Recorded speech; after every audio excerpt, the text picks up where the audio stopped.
already in. This is kind of a playoff game for them tonight in Lincoln County, but this is really a playoff game between Summertown and Decatur Riverside over at the new home of the Eagles. Yeah, it is going to be a big one. Riverside had a rough start to the year, but right now they're 2-2 in region. So is Summertown. So like you said, AJ, this is an impromptu playoff game. Yeah. Summertown wins it, they're in. If they lose, it's going to be a tough game the next we've at Adamsville. Yeah, and we've Adamsville's pretty calmly in that number 3 spot right now. The battle for number one's tonight. We'll get to that later here in a few minutes between Lewis County and Mount Pleasant. So this really is the battle for number 4. And as like Clint Brazier said it last night, you have to go to number 4 and you got to go to East Nashville. But hey, you still get in. Yeah, that's a playoff spot. That's a playoff spot. There's a lot of teams that wish they could be in your position right now. And Summertown might be able to get lucky enough and try to find that number 3 spot. It still would have you traveling, but right now Adamsville, Riverside, and Summertown all at 2-2 in the region. Yeah, it's a big one here tonight. Let's see what head coach Dan Winfrey had to say going into week number 10. Coach, I know Friday didn't end up the way you guys wanted it. What kind of positives you take from that game? Well, we did a lot of good things. I give Richland credit. It's a good football team. And we were backed up all night. We started every drive on the 20 or inside the 20 except for one out of, I think it was 9 drives. But we did some good things. We had a 91-yard touchdown drive, 15 plays, I think it was.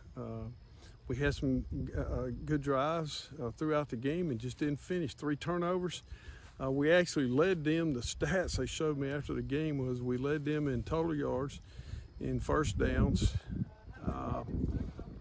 maybe time of possession, but we also led in turnovers. We had 3 turnovers. You can't do that when a football game against a good team. You mentioned it last week when we talked. Turnovers have been an issue, and again, they reared its ugly head once more. Yeah, and when you've got the ball, what you think you got a good drive going, and it just steals you momentum, and then you got to turn around and play defense, and I don't know. It's a big deal in any game. I mean, look at NFL, college, high school for sure, but any game, turnovers are a big deal. Momentum killer. You got another big region game coming up here once again on Friday night. We do.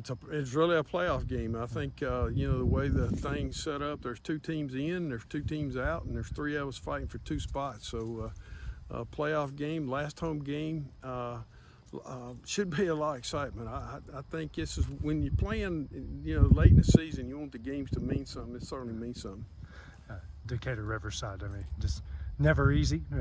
Despite the record, they're going to be a formidable opponent no matter. No question, they've got good tradition. They've had good football teams in the past. Been watching a lot of film on them this year, and they've struggled. Regardless, they've gotten better. They've won 2 out of the last 3, and they feel like I'm sure they got it going in the right direction. So, yeah, it's going to be a test, no doubt. What's it going to take to get a win here on Friday night? Well, we keep saying it's the same things. Control the ball, limit the turnovers, hopefully to 0, create some turnovers, and play good defense. If we can, that recipe's been pretty good, so we just need to keep doing that. All right, Mike, keys to victory for the Eagles tonight and a big one. Yeah, I think it's just going to be controlling the tempo, and that's what they've been really good at all year. Riverside has been one of those teams that likes to play a spread offense, so they're going to try to throw the ball a lot. And Summertown secondary, it really impressed me a couple weeks ago against Loretto. I think they'll do just as well tonight against Riverside and hopefully secure them a playoff spot. Staying within the region, it's a big one tonight over at Mount Pleasant. Yes. Lewis County and Mount Pleasant, the battle for the top spot. They pretty much secured 1 and 2, so they're going to get a home game, but you get a better home game if you win this game tonight. And obviously bragging rights are not far away from each other. Not really rivals, but they've been in the same region. They've been in the same district in other sports. So this is a big one between the 2 tonight. Yeah, I would say I was up there at Mount Pleasant yesterday. Got to talk to Coach Hartsfield and some of his players. They're amped up, and it's not hard to tell why. Obviously, I mean, you said it. It's 1 versus 2 in the region. This is for probably the number 1 spot, the region champs, and this would be hosting, maybe 2 weeks in the playoffs. Yeah. That could be really big. Could be more. Yeah, could be more depending on how things line up. But yeah, this game is for a lot right here. And you got one team. Lewis County can still throw it around some, but they're more of a power football team this year. Mount Pleasant can do it all. Yes. They've relied on a really good defense, and they have got skilled players out the wazoo Yeah. that are really good, really tough, really fast. I mean, they've got the full package over there. Yeah, and where the in-county teams, Loretto and Summertown, struggled with Lewis County, it was speed, and I think that's something on the outside that Mount Pleasant excels in. So it's going to come down to Lewis County and how well they can run the ball inside. All right, Mike, you spoke with head coach Kid Hartsfield and Carson Howe yesterday with the Tigers. Let's hear what they have to say about clinching a region title tonight. All right, Coach, you got a big win last week against East Hickman, a team that got you the year before. How do you build onto that into this week? Yeah, it was a tough game. It always is. We play them every year, and it's always a slugfest. So we was happy to come out on top in a non-region game, our last home game on senior night. Now we're moving on to this week to the biggest game of the year, region game. Obviously with a lot on the line and a good opponent, at Lewis County. So we're just preparing for that. Now, how do you prepare for a team like Lewis County? They're very physical. We're going to be run heavy. Compare that to your play style. Yeah, they're always a tough team. Coach Azar does a great job, getting his guys ready. It's always a great atmosphere over there at Lewis County. Their kids play hard. They play tough and they get after it. Schematically, they're probably a lot like us. They keep it balanced and spread the ball around to a lot of good players. But at the end of the day, they got a stud tailback. They give the ball to and Drew Ray, and he's a great linebacker, and Cade Curl, and they got a lot of guys stepping up. So they present a big challenge and a lot of guys to defend. How do you get your guys ready but not too ready for this game? Because obviously number 1 versus number 2 in the region, it's going to have a lot of emotion. How do you get them ready without too ready, so to speak? Yeah, it's there's a fine line there. You definitely would rather be a little more ready than not. Bringing that energy and juice. But I think after the first few plays, it kind of settles down, and people just have to line up and do their job. And focus on what they're supposed to do and their preparation that got them to that point. So it's important. But once the ball is kicked, all that matters is what's going on between the lines, and that's it. All right, Coach, what do you think it's going to take to get a win Friday night? Man, it's a huge game. Turnovers are always, just a quick backbreaker for anybody. So you got to protect the ball and try to take it away. The line of scrimmage will be interesting. I think both sides, are pretty balanced on offense, but you still have to win the line of scrimmage and protect the quarterback, for both teams. So, both defenses are scrappy. So, it's, very similar teams. Almost look like the same team to me on both sides of the ball. So, it's going to be a tough challenge. All right, both teams 1 loss on the season right now, both outside of district, though. How important does that make this game on Friday? This game is the biggest game we will have all this season. This decides the region. This decides who gets to host 2 games at least in the playoffs and who only gets to host 1, and this just decides the fate for the playoffs for both teams. How do you try to get yourself ready for this game, but not too overamped where you're going out there and running all your energy in the first quarter? You're just trying to make sure, or I know we are just trying to make sure that we're mentally prepared and just make sure we have all the techniques and just make sure we have everything correct. All right, what do you think it's going to take to get a win on Friday night?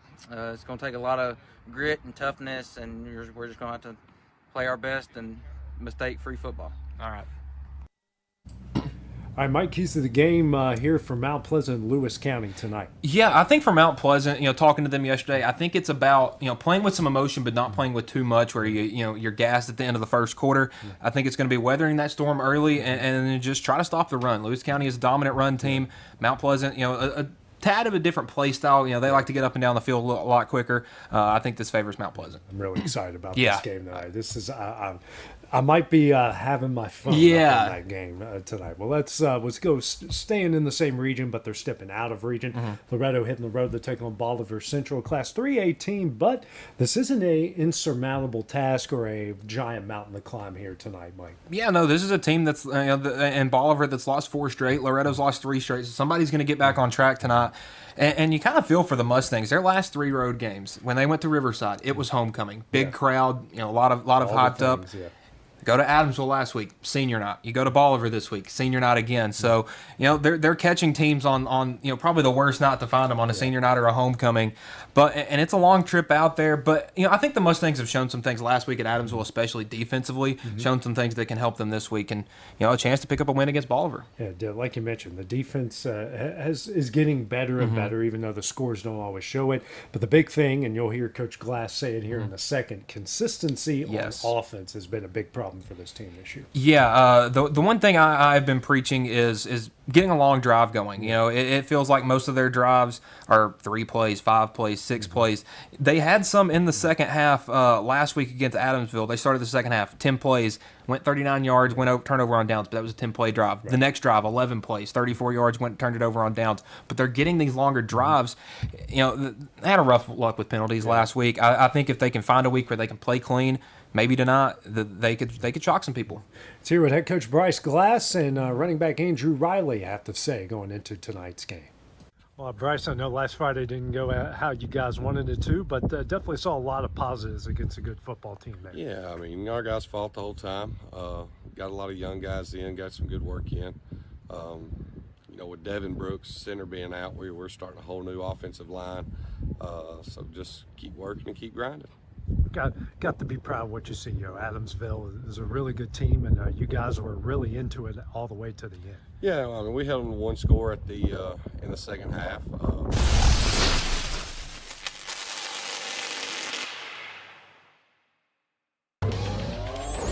Going the distance with local sports. This is the X Sports Network.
Going the distance. Good evening, everyone. Welcome to Summertown High School here on this cool Friday night. It's senior night here at Summertown High School. This will be the last home game of the 2025 campaign. And, Adam, there's a whole lot riding on this.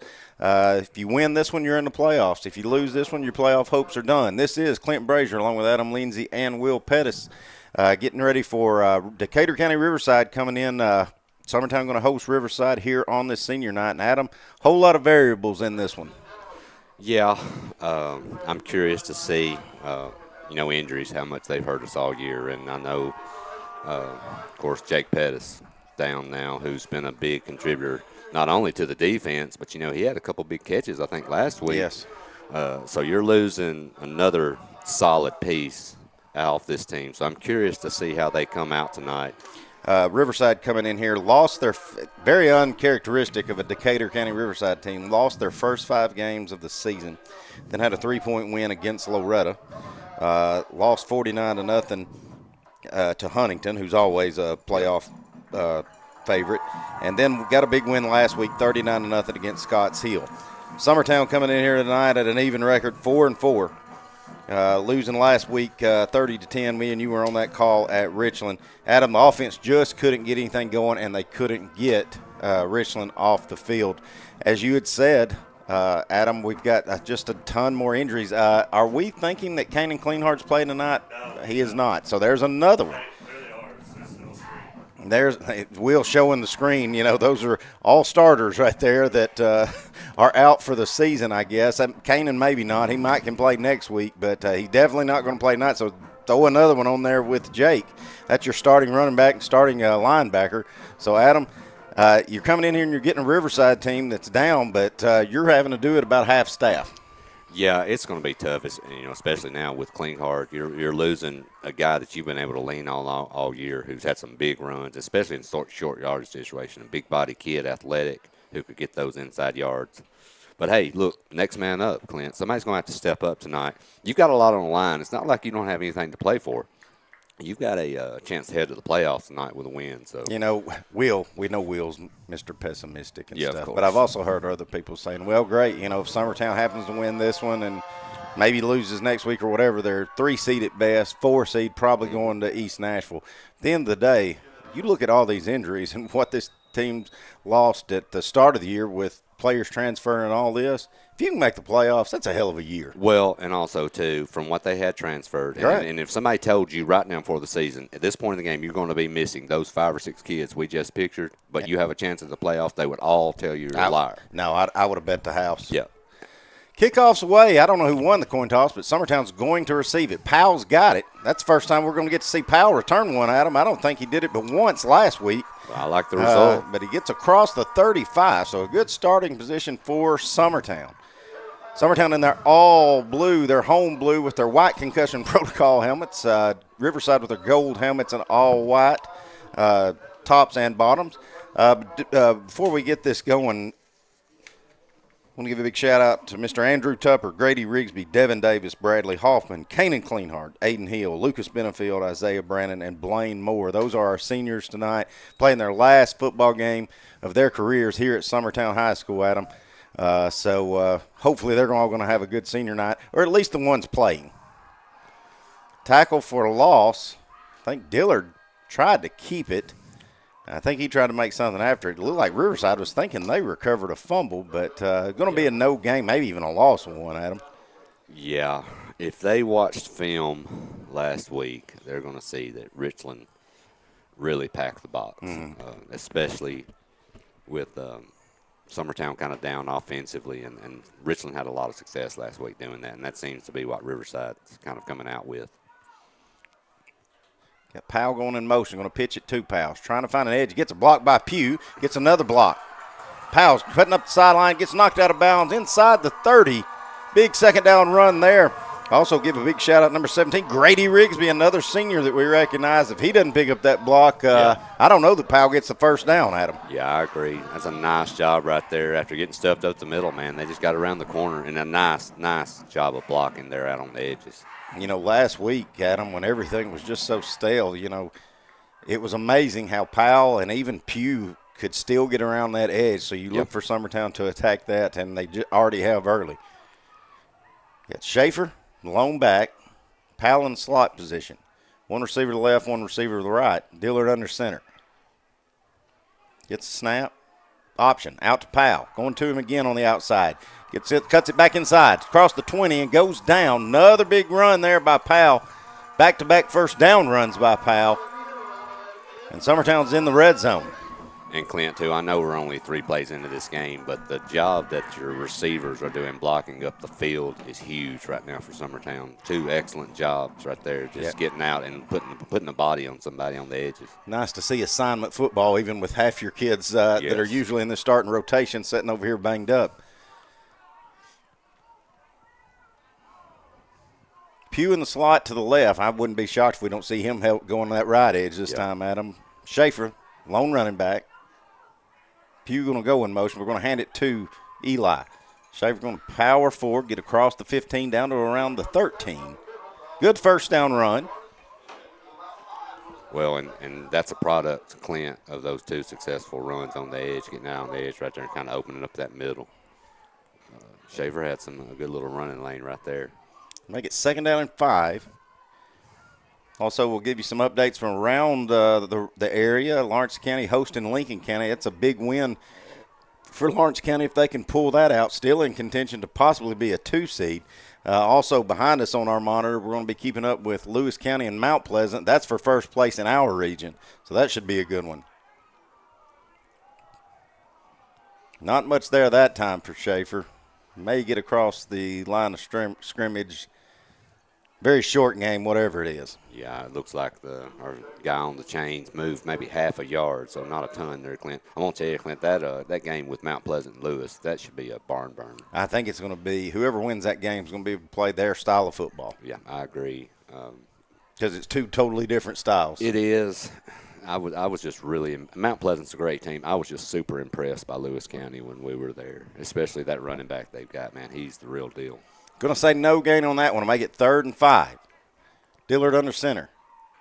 Pugh goes in motion. Now we're going to hand it off to Powell on the end around, and it's eat up. Yep. Nothing there.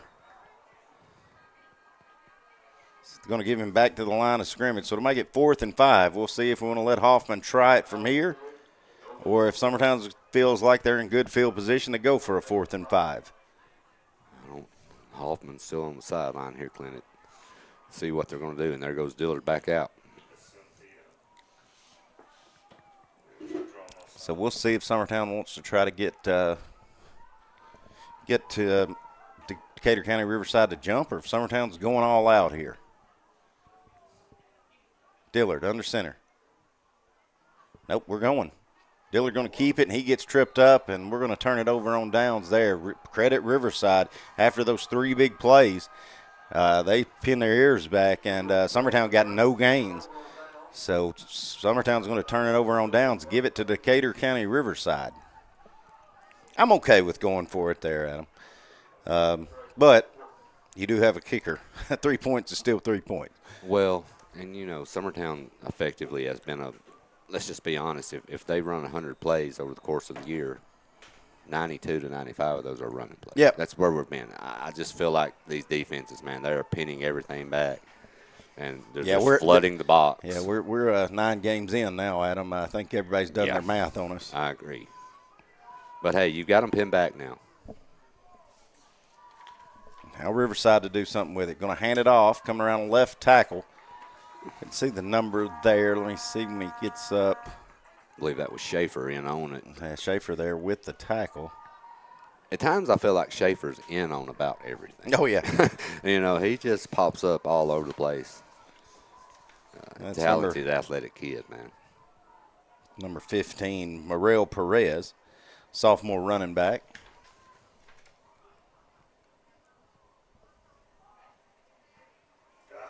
Summertown's going to jump off sides there. Let's see, I believe, if I'm reading the number right, that's number 6, Jacob Duck, a freshman quarterback for Decatur County Riverside. They're actually going to get Riverside on that, Clint. Well, you know what? Their whole offensive line stood up. Yeah. Coach for Riverside's wanting an explanation from, I don't know if he liked what he got, but either way, you'll take it if you're Summertown. Sure. Back Riverside up 5 yards, make it 2nd down and 14.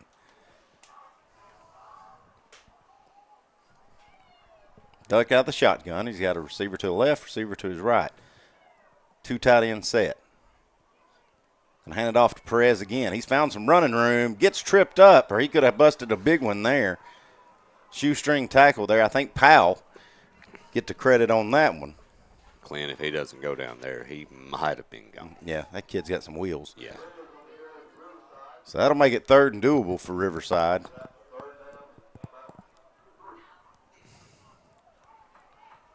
Third and 3 here for Riverside. Perez stands to the left of the quarterback, freshman. Jacob Duck fakes it. Now he's going to throw. Play action's complete. Going to the across far sideline. Going to be across the first down. That pass was complete to number 11, Jack Couples. Nothing fancy there, Clint. Just basically head right straight down the field, turn around, and get your yardage. That's what you got to do. Just basically a comeback pattern. Boys, let me just say this. This is the first time we've had the heat on in this place. It works. Oh, it's nice. I'm really glad I wore shorts tonight. I'm in a sauna right now. Duck in the shotgun. Going to hand it off Perez again. Kind of stutters at the line. Now plows forward. Sometimes going to meet him up, but not before Duck can get about 4 out of it. Or excuse me, Perez can get 4 out of it.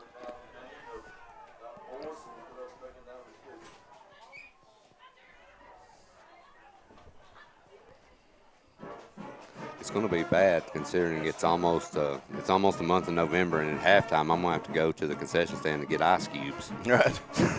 To come back here. Yeah, you don't get any slushies in there?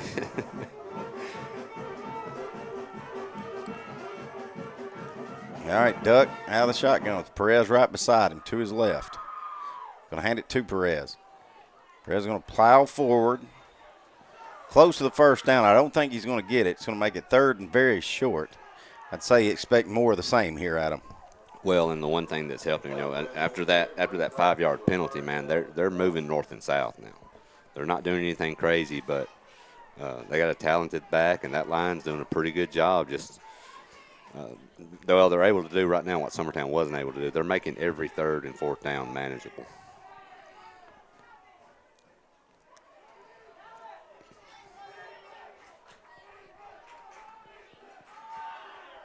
Duck in the shotgun. Going to keep that one. Going to push forward, going to get the first down. Shoestring tackle there. Good job there. Let's see. I think that's Dillard, our quarterback out there on that one. Hey, when you lose so many key players, your quarterback's got to go out there and play linebacker. These two teams, Clint, just from the initial view I've got of both of them, especially Riverside, these are very similar type teams the way they're doing things. The last 3 plays Riverside's ran, they snapped the ball with 8 seconds or less on the play clock. So, yeah, they're trying to slow this contest down. Mm-hmm. Little they know, that's all we want to do too. Yep. Duck throwing on the screen out. He got popped. Gets racked, but he stays on his feet. Pugh tried to lay him out, but he's going to stay on his feet. Going to get a positive gain out of that. That looked blown up, but hey, credit that young man, number 1, Charles Evans, sophomore wide receiver. Well, and everybody wants a big hit, and a great effort, but you got to wrap up at certain points, and he did get positive yardage after that initial contact. He got at least 2 yards. So.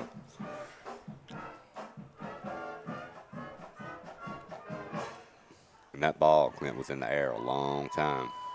Yeah, that was one of those I just looked to see if we might have one that could take that one and pick 6. Ducks, quick slant across the middle. It's wide open.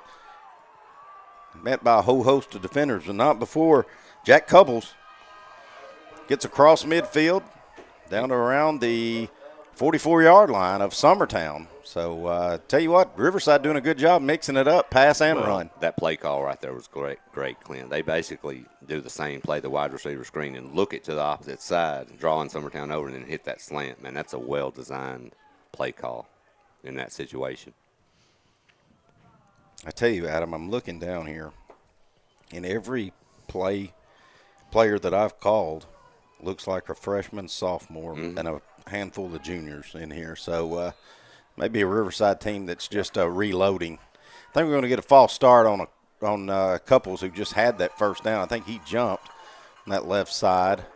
Also number 79 right there jumped as well, Clint. So I mean, other than 2 costly penalties here that really hasn't affected them yet, that's the only blemish Riverside has so far in this contest. Well, the way these two teams are playing,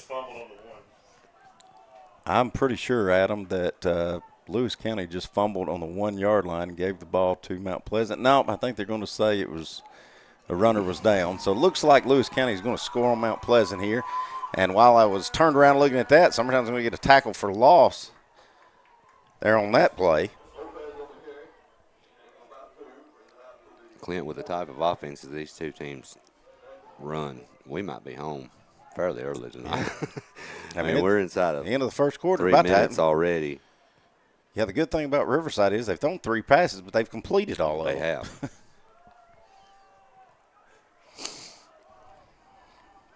All right, Jacob Duck in the shotgun. Got some ground to make up. It's 2nd and 13. Low snap. He picks it up. Looking to sling it. Got a one-on-one on the out route to Cop. Oh, my gosh. Hoffman jumps up and tips it. And then unlucky for Summertown, it goes right into the hands of Couples. Size mismatch there, but you thought Hoffman had a great tip on it, and it goes right to Couples. So long pass completion is going to make it 1st down and goal. Ball will be around the 8 Bad luck, Adam. Well, and your quarterback did what he had to do there. The low snap, pretty much you knew you had the size advantage there. I'm sure he knows the athleticism of that young man he's got on the edge. Hey, throw it up. But, yeah, that's not a bad play for Riverside. They did what he had to do, and that's an athletic kid out there on the edge to make that play. Looks like Lawrence County going to strike first against Lincoln County. They lead at 7-0. Going on the end around. Summertown did a good job snuffing that one out. Going to be a loss of about 2 as they try to go to Cody Brasher, senior wide receiver. And that's going to be snuffed out. Loss of 3. That's what you needed of Summertown, make them go backwards. Well, but like you said, too, Clint, Riverside's thrown 4 passes. They completed every one of them. I think missing Pettis this week, especially the job he's done, in that secondary. But hey, if you're Riverside, you got to attack. And that I think they see. I think they see some mismatches on the edges. I'll say that.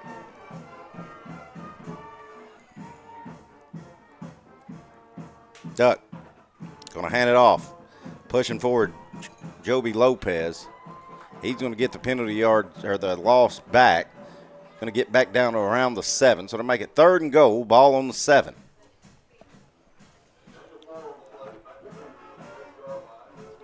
If you're Riverside, Clint, you wonder, you don't know about their kicking situation, but, are they content? Are they thinking 4 down territory and 2? They've got 2 shots here. I don't know. I don't know what kind of kicking game they have. And at the season they've had, Adam, there are, Yeah.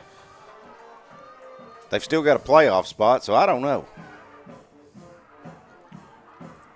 Out route, thrown to the end zone. Summertown may have got away with some pass interference there. Referee's just going to whistle it an incomplete pass. Yeah, there was looks like a whole new unit coming on, so it looks like maybe Riverside is going to try to get 3 out of it. Yeah. Nice job there by our DB. I think that was Hoffman. Hoffman, who almost does get the stop there and will force Riverside to go for a field goal. So this would feel like a win, Adam, even if they converts on this. Yep. It's pretty much just about an extra point attempt, Clint, from where they're at. Levi Morgan, senior kicker.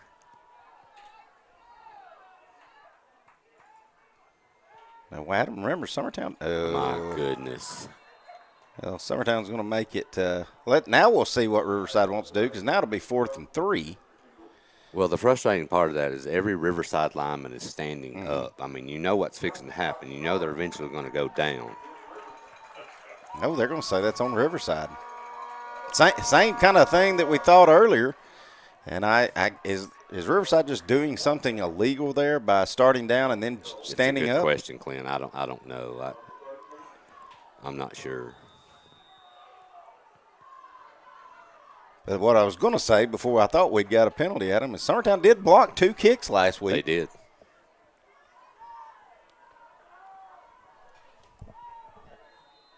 Now we got another flag.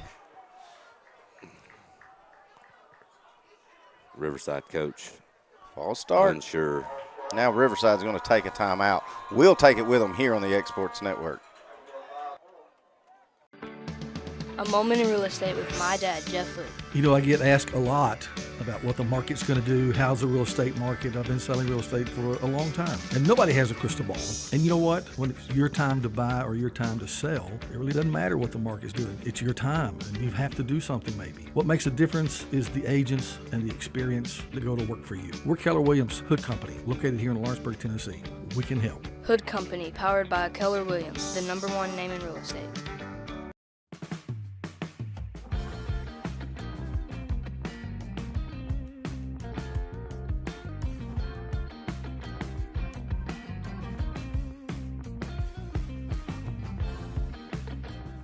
Make your property rock and roll with services from G&S Excavating, specializing in white sand, compost, mulch, topsoil, landscape gravel, and steel landscape edge.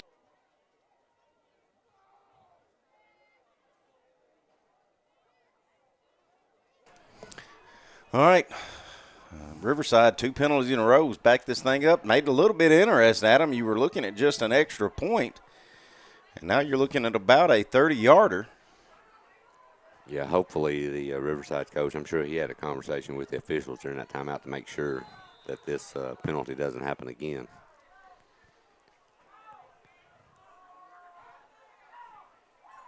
Snap's good, holds good.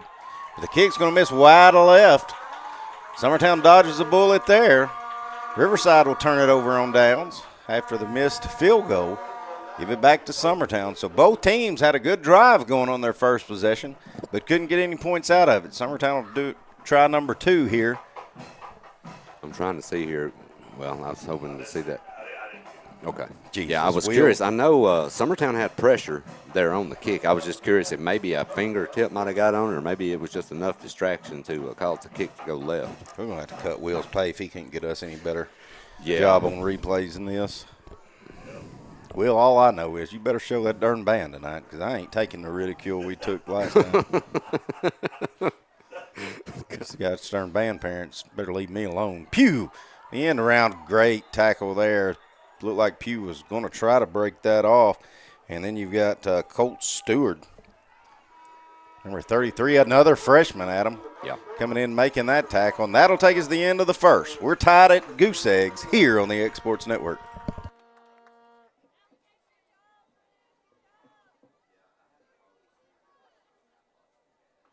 Looking to buy or sell in Lawrence County, Tennessee? At Corbin & Company Realty, we know this place because we live here too. We are locally owned and deeply rooted. We treat you like a neighbor because you are one. Whether you're looking to secure your first home or forever home, trust the team that does local best. Check out our listings like this serene property with a stunning updated interior. This is just one of the many hidden gems we discover for you. Call Corbin & Company Realty today at 931-964-2222.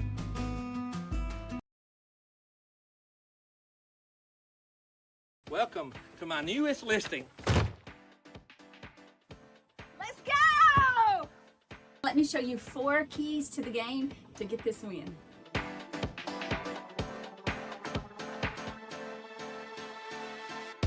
Number 1 is this beautiful kitchen.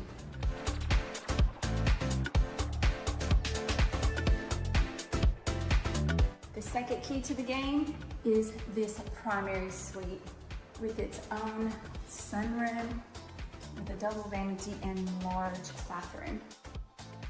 Number 3, this large carport as well as. All right, we've swapped fields. It'll be Summertown starting their second drive. Now we've got a whistle. Don't know what the clock has not been reset on the gotcha. scoreboard. Still showing zeros. There we go. Good catch there. Adam, have you talked yourself into making that trip with me next Thursday? I don't know. You think you probably won't be able to get off work in time well, to head to Savannah? That is the 2 issues, is getting off work in time and then what time we may be back and have to get back up in the morning. Right. Powell in motion. Going to pitch it out to Powell. Trying to go to left edge. Great tackle there. As you don't get Powell in the backfield much. Number 23, Cayman Haggard, senior, wide receiver and defensive back. Summertown's in a tough spot now, Clint. They're facing a 3rd and about 13. No, that was just – yeah, they are.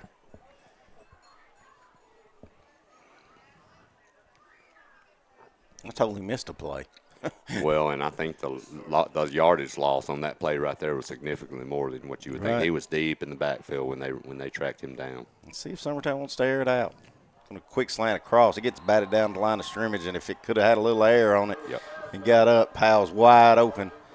But another tough break. Summertown's going to have to punt it away. Well, we talked about how fast that first quarter ran. That one only took 40 seconds off the clock, Adam. Yeah, and that's that streak play from your tight end. The release that Summertown's used a lot this year. He got to do like Tebow. We got to get a jump pass in it. Yeah. Well, hopefully Hoffman can put a boot in this one because Riverside's looking at getting really good field position here. The return guy set up right at the 50.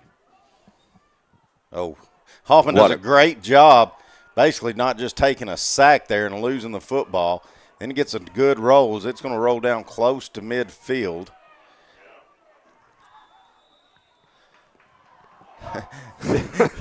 Did I just see what I thought I saw? I think you did.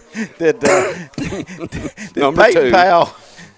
Peyton Powell attempted to grab a Riverside player and physically push him ball. into the ball on the the Riverside, the young Riverside man is sitting here looking like, what in the world are you doing? He had a look on his face like, are you kidding me? But again, folks, if you couldn't catch that, Bradley Hoffman was swallowed up and pulls a great crossover and splits 2 defenders and somehow punts that thing away. So that went from disaster to – Well, and I'm wondering too, Clint, if we did have a replay of it and went back and looked, that ball might have – even when he did I think it still partially blocked somehow, but a great job. Great starting position for Riverside. Going to plow forward. Maybe that's Morel Perez, sophomore running back and linebacker. Going to get about 2 out of it here on first down.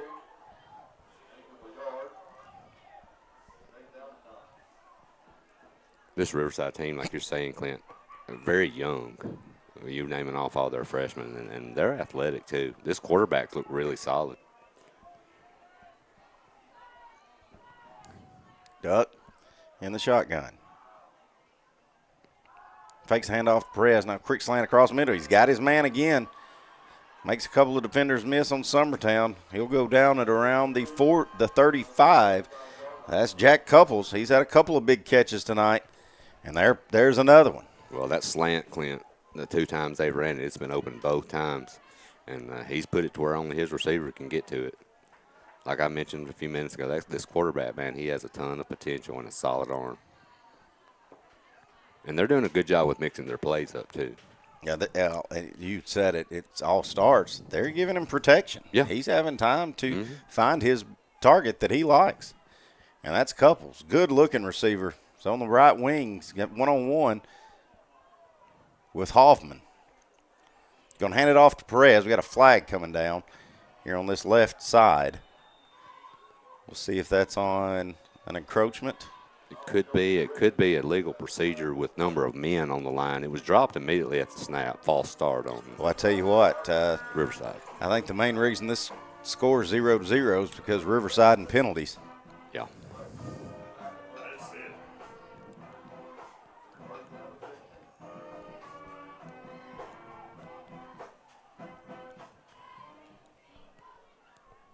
Lewis County has gotten the football back inside Mount Pleasant's 25. Still no score. Yep. Yeah, that's for first place in the region. Looks like Lawrence County's got the ball, and they're driving again. They lead at 7-0 over Lincoln County. And I'm not sure about Loretta.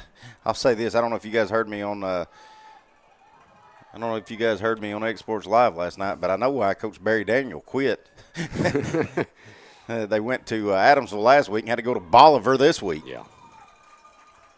Hand it off to Perez. He's going to get the penalty back. Get back to the original line of scrimmage.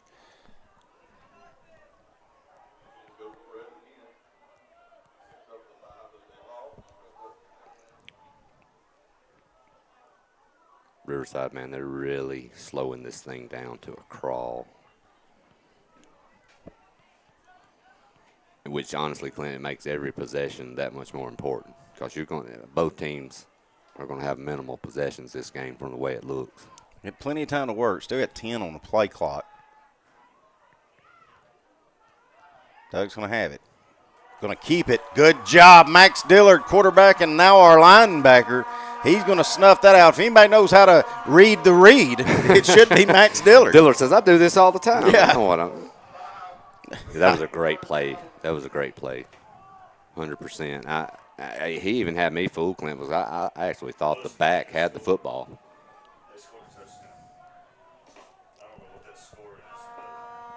So Lewis County.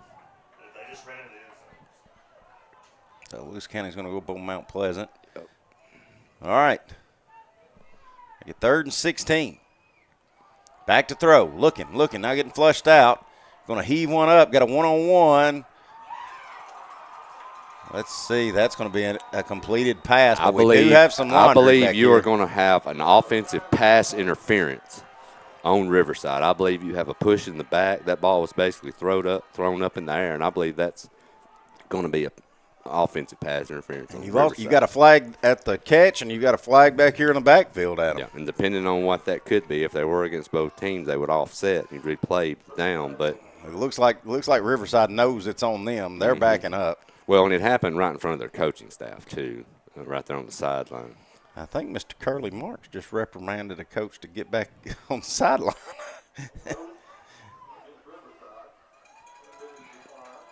Pass interference.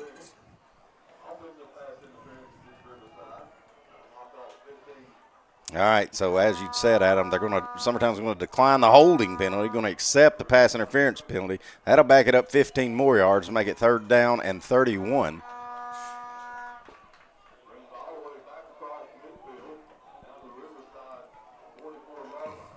Well, this is definitely your opportunity to get off the field right here and try to get this football back to maybe try to get some points on the board right before the half if you're Summertown. 3rd and, well, it says 20, but it's a lot longer than that. Yeah.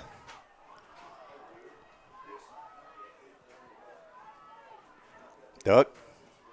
Back to throw. Got another flag. Got a one-on-one situation. Powell going up, trying to tip it away, and he does. Going to be an incomplete pass. Well, we got another set of laundry on the field. They're going to pick that flag up.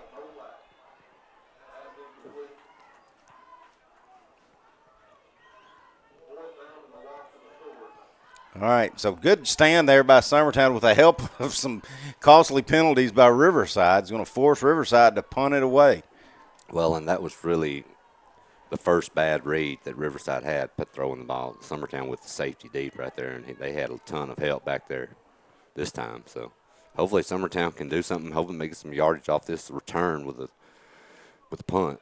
Brasher back to punt things away for Decatur County Riverside.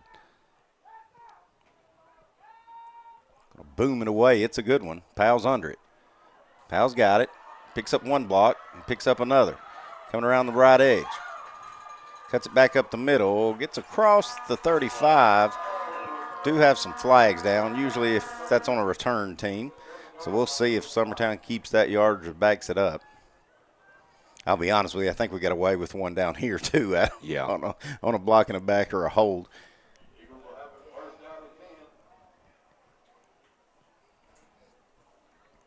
Waiting on the call from Mr. Official. And we will back it up. Summertown started around the 24-yard line. Summertown goes 3 and out on their last series after marching down the field on their first series. Adam, we got to mix some things up here. Well, we know Dillard has the potential to throw the ball well. I'm not saying that's something you want to hinge on and rely on right now, but maybe mix in a few things and kind of see if you can maybe bust something. But Summertown in a good spot here. Maybe they can get a score here before the half. You have 2 receivers to your right. Going to hand it off. That's plowing forward is Schaefer. Getting some help from his teammates, pulling him forward. Keep doing the tush push at him. Yeah, that's a great effort by that young man. Big shout out, Grady Rigsby. Now we have a flag thrown after the play. That will probably be an unsportsmanlike, but I believe that it will be on Riverside, but I'm not sure.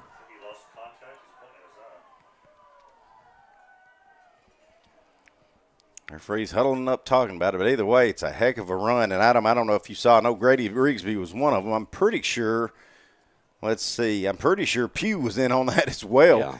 Basically just shoving him forward. We don't talk about that, Will. Be quiet. We don't talk about that.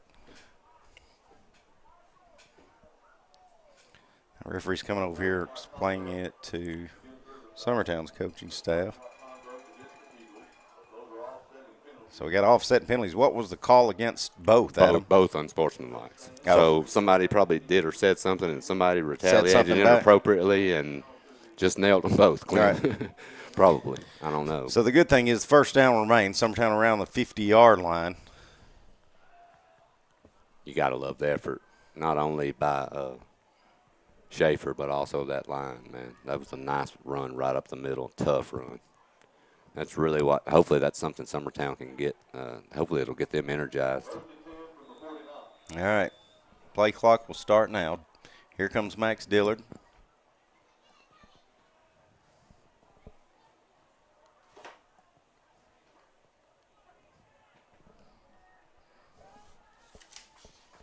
Summertown with receiver to the right, receiver to the left. Mack's going to fake it, run the read. Plow forward. Mack's going to get about 4 out of it. Good first down, positive yardage. Let's see. It shows you walking wounded here, Adam. I think we had number 44, James Gray Jr., in there in the backfield there as Schaefer's off. And, of course, you've got Klinghardt, who's not playing. How is Klinghart's? What's his status for the rest of the year, Will? Do we even know? He's had a bad ankle for about 3 weeks. Yeah, it's. I know it's been a nagging thing on for him, for sure. That ankle. All right, 2nd down and 6. Dillard out of the shotgun. Schaefer back in there beside him. Going to fake it to Schaefer. Dillard running around left edge. Dillard gets some running room. Across the 30, across the 40, down to the 25-yard line is Max Dillard. So back-to-back runs by Max. Going to get Summertown close to the 25-yard line. And that was a quick hitter too, man. He read that quickly and was through the line. That's how it's supposed to look. Great job. 5:25 to go here in the first half. We're still scoreless. If you're just now joining us, this is Clint, this is Adam, this is Will. Last game of the season here at Summertown. Pitch out. Pugh. Pugh's got a block.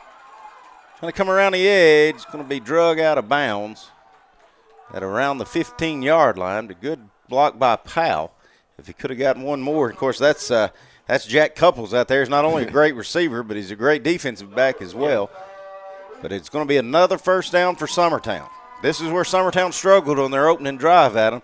They got down here in this red zone and couldn't get anything going positive. Well, and that was some of the issues last week against Richland, too. The times that we were able to kind of really get into that range, we kind of stalled. Schaefer, lone running back, kind of a bunch formation for Summertown. Powell in motion.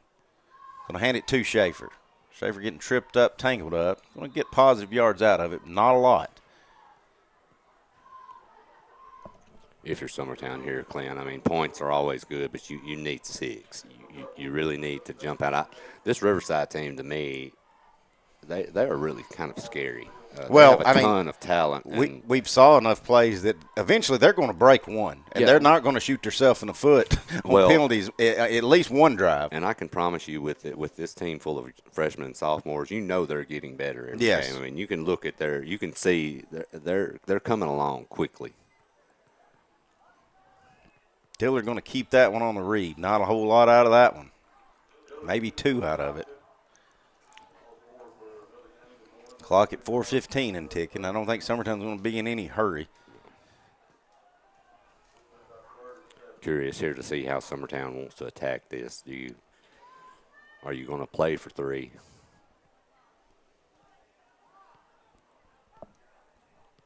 Or do you try to air it out here, maybe, Clint? Maybe see if you can hit that release. All right, I think Coach Dan Winfrey's going to want to talk about it on this 3rd down. We'll take a timeout with them here on the Exports Network. A&M Medical is Lawrence County's newest medical clinic, specializing in urgent and primary care. Practitioners Andrea Bain and Meredith Hutton bring years of experience and compassion to keep you and your family healthy. A&M Medical features a separate well waiting room to meet your needs. Visit today and ask about A&M's weight loss program and telemedicine services. That's A&M Medical, located at 2367 Highway 43 South in Leoma, Tennessee. At C&B Linen, fast, friendly, and reliable service is our promise to you. Because you're not just a customer, you're family. From multi-use linen to branded floor coverings and a complete range of cleaning supplies, C&B Linen is here to make sure you have everything you need. From our high-quality products to our fast, friendly, and reliable service, you'll experience the difference with C&B Linen. Because you're not just a client, you're part of our family. You'll be winning with C&B Linen.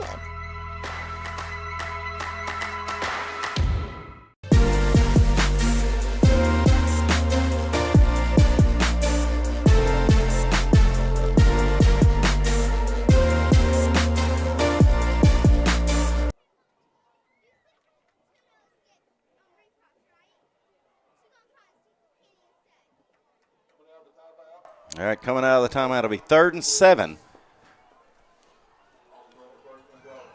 Summertown took a timeout to talk this one over. You feel like, Adam, if they can get 4 or 5 out of this, you're probably going for it. Yeah. But you also, you didn't take your points first time. Back to throw. Quick slant across the middle. Powell's got it. There it is. Great job leading him great job getting the pass over the defensive line of scrimmage there by Dillard. Powell had to come back to it, but he does. Scoops it up. He'll score the first score of the night. Summertown leads at 6-0. Hoffman coming on for the PAT. Well, and that play action fake too, Clint, where he just kind of shoved that right into the back's hands. It froze those backers just enough for him to squeak right through. That's a great play call. Summertown got what they wanted. They got their 6. Snap's good, holds good, kicks up, and it's good. Summertown leads at 7-0. We'll be back in 30 seconds here on the X Sports Network. You know, Storing Lee Furniture is not just some huge chain store, but we do have a 144,000 square foot showroom right here in Leoma, Tennessee. The Story family has worked together in the business now for 55 years. And a familiar face is here to help you with whatever you need. That's what being a part of the community right here in the Tennessee Valley means. And if you have an issue, we're right here to take care of it. And don't forget free delivery. We invite you to come see us. We're Storing Lee Furniture. If you're looking for a company that can do it all when it comes to building, look no further than Tennessee Properties. From new home builds to remodels and commercial projects, our contractors work hard to give your space a new life from planning to finishing touches. Whether it's new interiors or dirt work, they see your big picture without forgetting the small details. In the market for a new home, they partnered with Freeman Development to bring new homes to the Oak Hill subdivision of Lawrenceburg. That's Tennessee Properties, licensed and insured.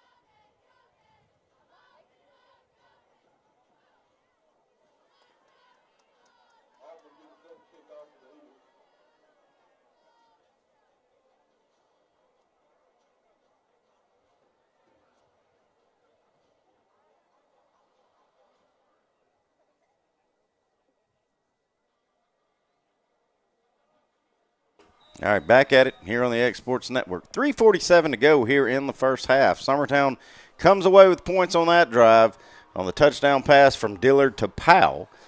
The extra point by Hoffman makes it 7-0. 3:47 to go. So plenty of time, Adam, if you are Riverside. Pooch kick. Going to go uptown, and that's Couples. Across the whole field. Trying to bring it back, but now he'll go down at around the 33-yard line. Sometimes got a couple of players slow to get up.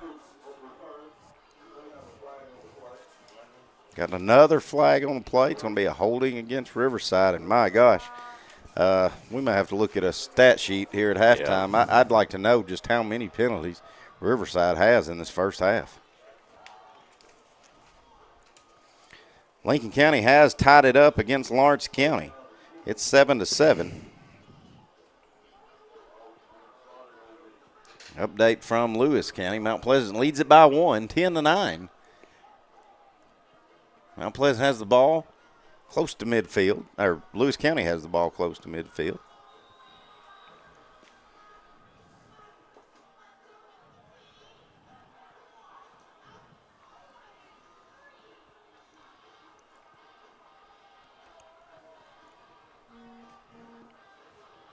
Got them pinned back a little bit now, Clint, down inside their own 20. Pistol formation. That's Duck. Got a man in motion. Fakes it to him, now hands it up to Perez. Perez busts through that gap. And they still can't go down. Perez on a foot race. Only person that can catch him may be Schaefer. Perez trying to get to the corner of the end zone, and I don't know that Summertown brought him down. I think gravity brought him down.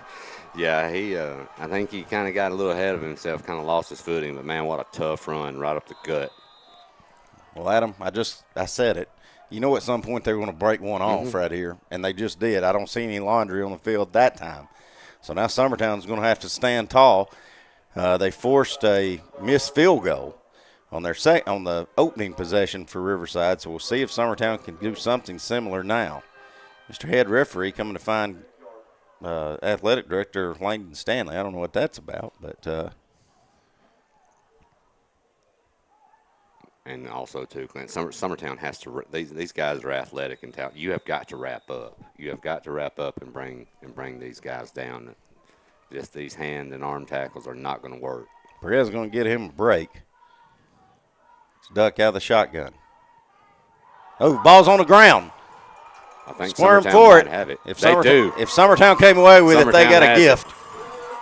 And I believe it's that Dillard that came out with it. We'll have to look. I think it was Schaefer. I thought it might have been Dillard. It was Dillard. Yeah. It was Max Dillard. Yeah. I saw Dillard come out with it, and hey, man, he Max Dillard with the 2 biggest plays of the night on defense and the biggest play of the night on offense.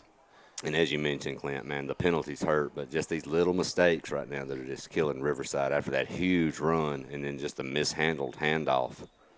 All right, Summertown will be pinned back. They're inside the 10. I don't see Summertown getting real cute here. No. I know Riverside has used 1 timeout. So we'll see if they want to use them to try to make Summertown punt here before the half. Summertown's whole offensive line took off, their whole left side. So that's not helpful. We're going to back Summertown up.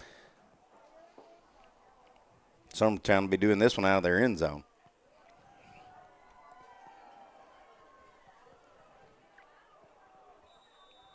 And if you're Summertown here, regardless, this may not be a scoring possession considering you're inside your own 10. You need to move this football. You do not want to have to punt back to Riverside because they'll use their timeouts if they have to here. Dillard just going to punch it forward on the quarterback sneak. Just try to get out of his end zone. Gets to around the 5. Clock will run. Riverside not going to use their timeout yet. I would say if they can get a stop here on a minimal gain, they'll be using it this time. Well, with it being second down right now, if you can hold Summertown to minimal yardage here, you can use it here and then use it after the third down play, and hopefully get that football back with in good field position. In good field position with probably a 2 minutes, minute 45 left, Yeah, plenty of time to do something. Summertown doesn't break something off right here, they're going to be punting out of their end zone. Yeah. Powell in motion. Going to hand off to Schaefer. Not much there. Goes down at around the 7. Kind of shot Riverside has not used their timeout, Adam. Well, they may be thinking, Clint, to try to maybe save one for offense. That's your other option. Use one here on 3rd down. Yeah, you can do it either way. Or on 4th down. Mm-hmm. You should be getting the football back hopefully around a minute 30 or a little bit less with a timeout. Yeah, play clock's at 15, so Summertown can run a little bit more. But they don't. Shovel pass out to Hoffman. Hoffman maybe gets back to the line of scrimmage, but the good thing is he stayed in bounds. Riverside will use their timeout now. And minute 41 to go. Summertown's going to have to punt it away, give it back to Riverside, and they'll have a timeout in their pocket. We'll be back in 30 seconds here on the X Sports Network. The storm doesn't ask. It takes. It tests. It pushes everything to its limit. Some things are built different. Some things are built to last. Tested by the elements.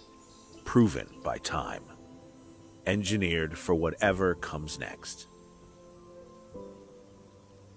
Summertown Metals. Strength in every storm. Building dreams that last. Comprehensive care with a compassionate touch. That will always be the guarantee at Encompass Healthcare in Etheridge, Tennessee. Whether you're looking for primary or urgent care, x-ray services, or weight loss treatments, the team at Encompass is equipped to serve your needs today. The doors are open Monday through Thursday from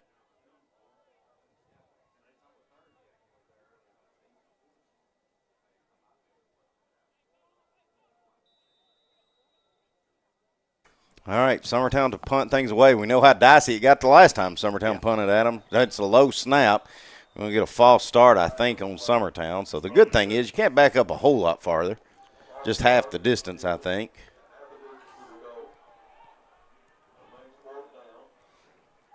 Clint, I believe if you're Hoffman here in Summertown, you need a directional kick. Just get this thing out quick and try to send it directionally out of bounds. You do not want to give them an opportunity for a return. Brasher back to return. High booming kick. He's going to call a fair catch at around the 45, and I'm shocked that's he called a fair catch there because he had some room to run. We also have either a roughing the kicker or a running into. Let's see what Mr. Head Referee wants to call here. Yep. I don't think it'll be enough to give Summertown a first down. It will not. And I don't think if you're Summertown, you sure don't want to punt it again unless you could scoot up, 10, I 15 think yards. If you're Summertown here, we'll see. Summertown's going to decline it, I guess. Are they going to mark 15 to the end? I don't think that's correct. No, it would be 15 from where the ball was initially snapped from, if they accept it. But it looks like they declined it. I mean, they'd have to. Yeah, I from what I was reading on the official across the way, he was waving like it was declined. And I guess Summertown looked at it like it wasn't going to give them enough for first down. So I think the way they looked at it is we don't want to take our chances kicking this thing out again. Yeah. Nonetheless, though, Riverside, they're in pretty good shape and good in business right here with a minute and a half left. Duck with Perez back in there. He took one break after that big run, and Riverside turned it over. Perez got it and makes a whole host of defenders miss. He's going to have a first down, go across the 30 to about the 27. Timeout Riverside. We'll stay right here with it as we've got a minute 23 to go. Summertown leads at 7-0 here in this first half. Remind everybody, stay tuned. We'll have the bands at halftime, or the band. Oh, I don't think Riverside brought anybody. Duck out of the shotgun. Rolling to his right, looking to throw. Looking. I think. Did he lose that football, or are they going to call an incomplete pass? The end man over there is ruling it incomplete. I think he attempted to throw it, but decided against it, but it basically squirted out of his hand. That's what Will's replay. If that ball was out before his hand came forward, that's a fumble. No, he just. Yeah. I think he decided to change his mind at the last moment and just couldn't get the throw back. So. All right, so clock will stop on the incomplete. Make it 2nd down and 10. Minute 3 to go here in the first half. I believe Lincoln County just scored on Lawrence County to take a 13-7 lead, and they did.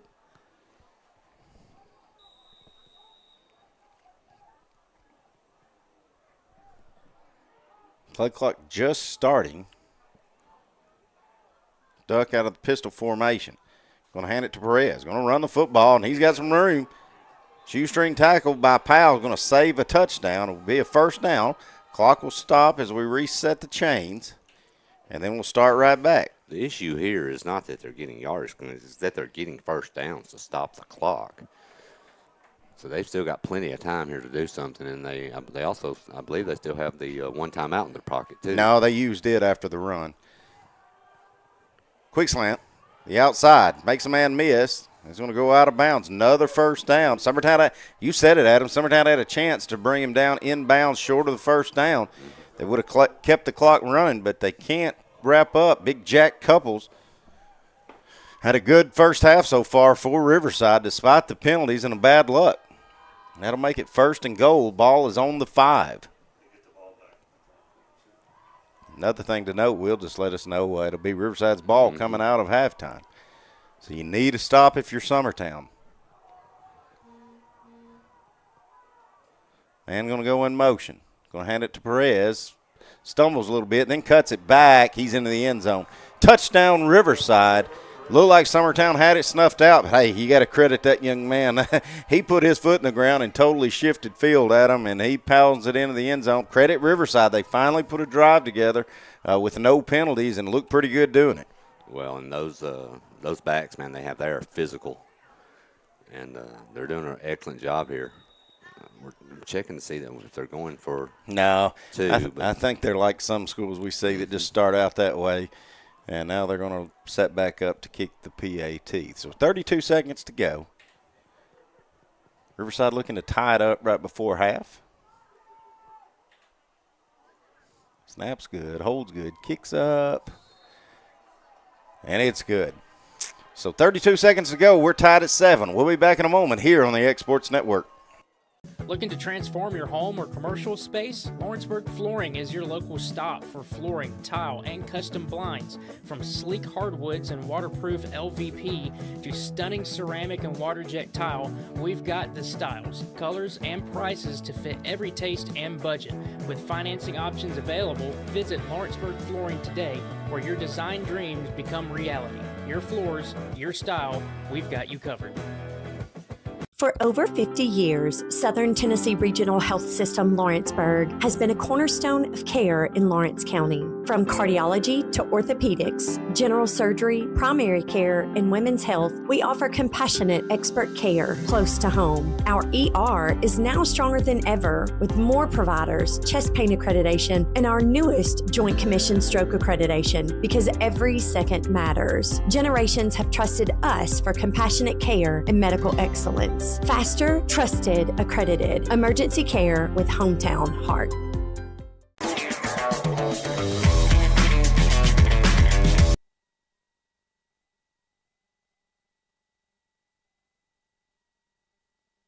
All right, back at it. 32 seconds to go. Riverside to kick things off to Summertown. It's been a back-and-forth game, Adam. Riverside really shot themselves in the foot on a lot of penalties, but they got something going that time, played clean football, knotted the score up. They'll also get the ball coming out of halftime, so we should have a good one here in this second half. I think if you're Summertown right here, you just want to do ball protection, probably get to the half. Yeah, I agree. Just hopefully protect this thing and get out of here, unless you just maybe bust some big run here. That should have been an offsides off of Riverside on the kickoff. Powell's got it. Makes a couple miss, and he's going to go down just across the around the 25-yard line. Lewis County is now went up with a field goal, and they're up on Mount Pleasant 12-10. Like an old school football game there. Yep.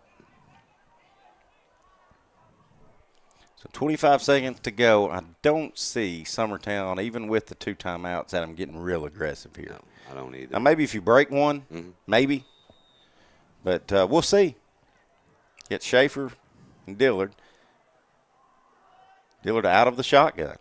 2 receivers to the right, 2 to the left. Max fakes the throw. Now he's going to tuck it and run. Quarterback keeper. Pound it up the middle. Got to have ball security. And let's see if Summertown will take this one to halftime. Not using their timeout, and the play clock's down to 13 seconds.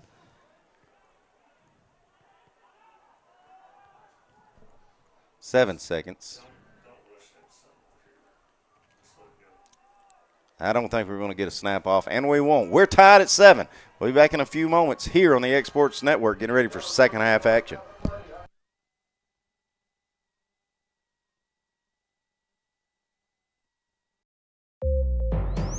From the Tennessee Valley Weather Channel, this is your community calendar. You're watching Kelly's Community Calendar. I'm Kelly Rawson. Let's go over all kinds of events and a lot of Halloween festivities already this weekend across the Tennessee Valley. Starting with Saturday, there will be a car and truck show at Rotary Park in Lawrenceburg from 8:30 a.m. until 1:30 p.m. The proceeds for this event goes to Abigail's Plan. Fall Fun Fest happening in Columbia at Woodland Park from 10 a.m. until 4 p.m. There will be food, games, and inflatables out there. Fall Festival happening at John Barnes Park in Ardmore, and that is from 1 p.m. until 6 p.m. There will be vendors and all kinds of fall fun out there. Trunk or Treat happening downtown Mount Pleasant, Tennessee from 1 p.m. until 4:30 p.m. There will be candy and inflatables out there. Trick or Treat on the Square in downtown Pulaski. That will be from 3 p.m. until 6 p.m. Fall Festival happening in Huntsville at Landmark Church from 3 p.m. until 6 p.m. There will be games, treats, and prizes out there. Another fall festival happening in Florence, Alabama at Wesley Chapel United Methodist Church from 4 p.m. until 6 p.m. There will be food, games, and all kinds of fall fun out there. Autumn Adventure is back at Leoma Baptist Church this Saturday. It starts at 5 p.m. Games, hot dogs to eat, and candy to eat as well. A bean supper and silent auction happening at Fall River United Methodist Church in Leoma, Tennessee. That starts at 5 p.m. Saturday evening. Harvest Festival on a Saturday as well in Leoma at New Hope Baptist Church. That starts at 5 p.m. Also on Saturday evening, Trunk or Treat happening at the Lincoln County Courthouse in Fayetteville, Tennessee from 6 p.m. until 9 p.m. Moving now to Sunday, Unity in Our Community happening at the Hardin County High School in Hardin County, Tennessee. That starts at 3 p.m. There will be worship and fellowship at that event. Trunk or Treat in Florence at Liberty Baptist Church from 5 p.m. until 7 p.m. Another Trunk or Treat in Elkmont, Alabama at Elkmont Methodist Church from 5:30 p.m. until 7 p.m. There will be a potluck and a singing out there. If you have any events going on in your community and you want those events on the community calendar, just send me those details in an email. The email's right there on your screen, kelly@tnvalleyweather.com.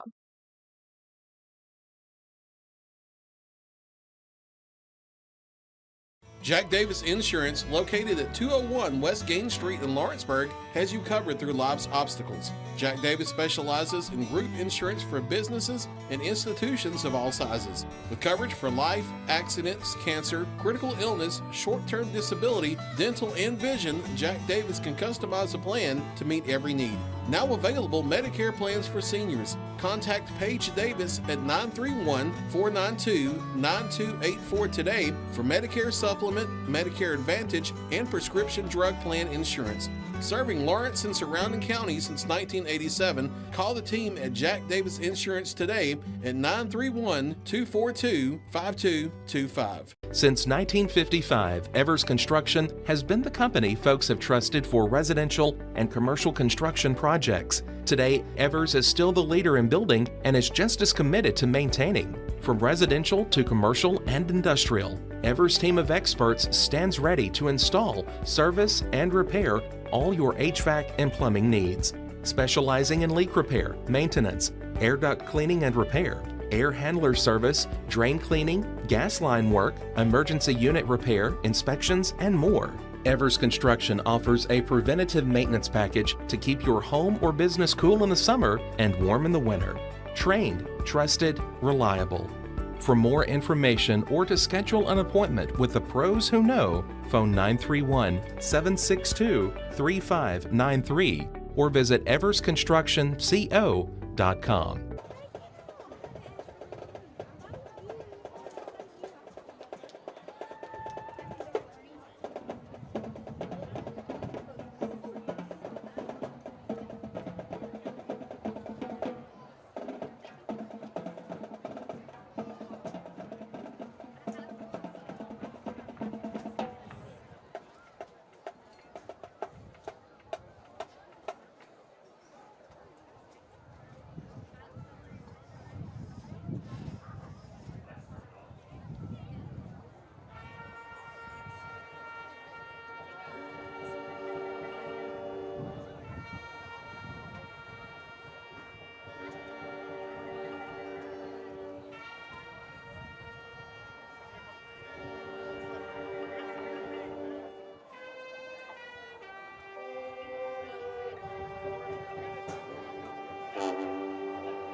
From the Tennessee Valley Weather Channel, this is your sports forecast.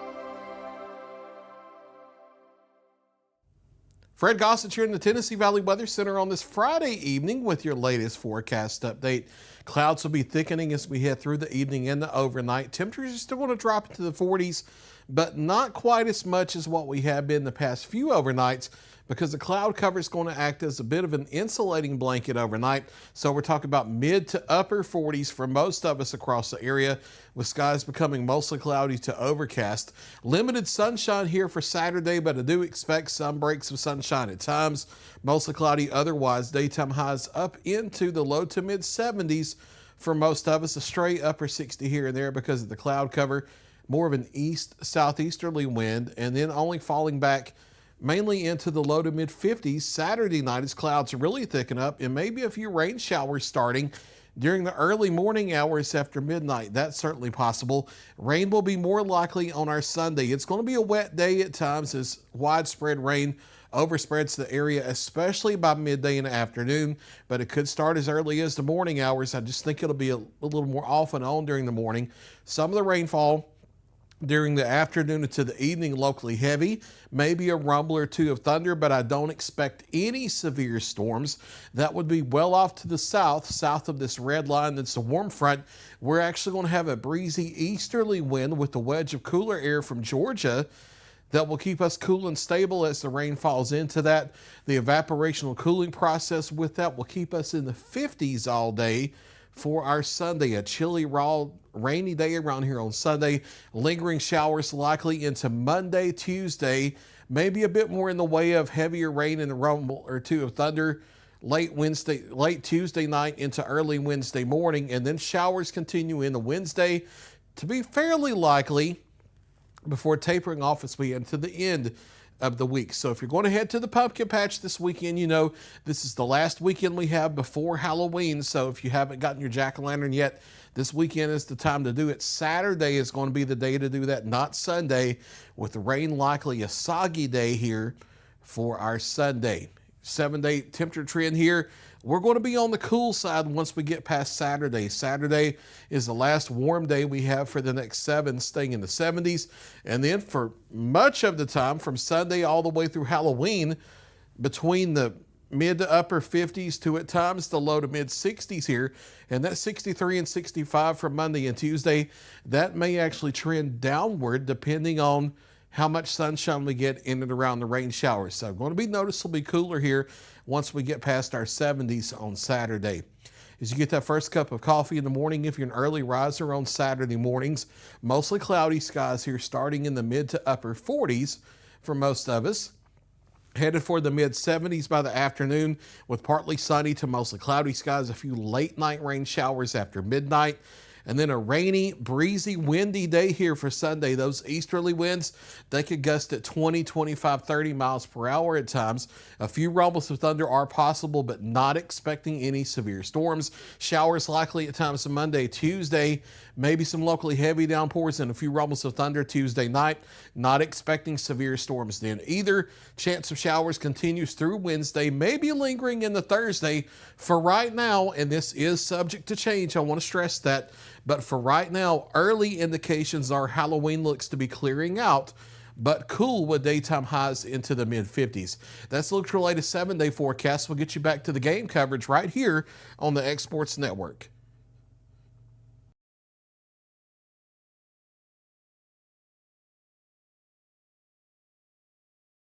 Make your property rock and roll with services from GNS Excavating, specializing in white sand, compost, mulch, topsoil, landscape gravel, and steel landscape edging. Turn to the pros who know how to make your project shine with years of experience. The best part is they're locally owned and operated.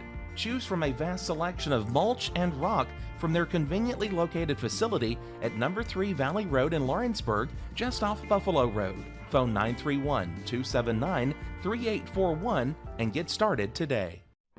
There's no job too big or too small for Gonzalez Lawn and Landscapes. Owner Chris Gonzalez works hard to make your commercial or residential properties one of the neighbors will envy. You won't find a lower price anywhere else, and that's a guarantee. We offer mowing, landscape removal, small construction jobs, and more. Our team is licensed and insured to ensure the best work for Lawrence County and surrounding areas. Your satisfaction is our goal. We won't leave until you're happy. Call today to set up a free quote.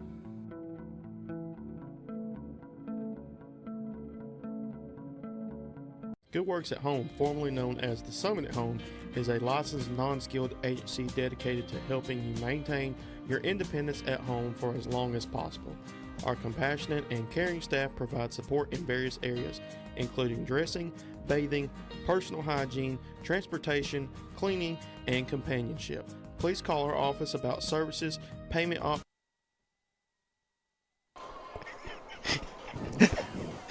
Will, I don't know what we're going to do with you. Clint, Adam, Will in the house tonight. It's the last home game of the year for this Summertown squad. We're tied at 7 if you're just now joining us.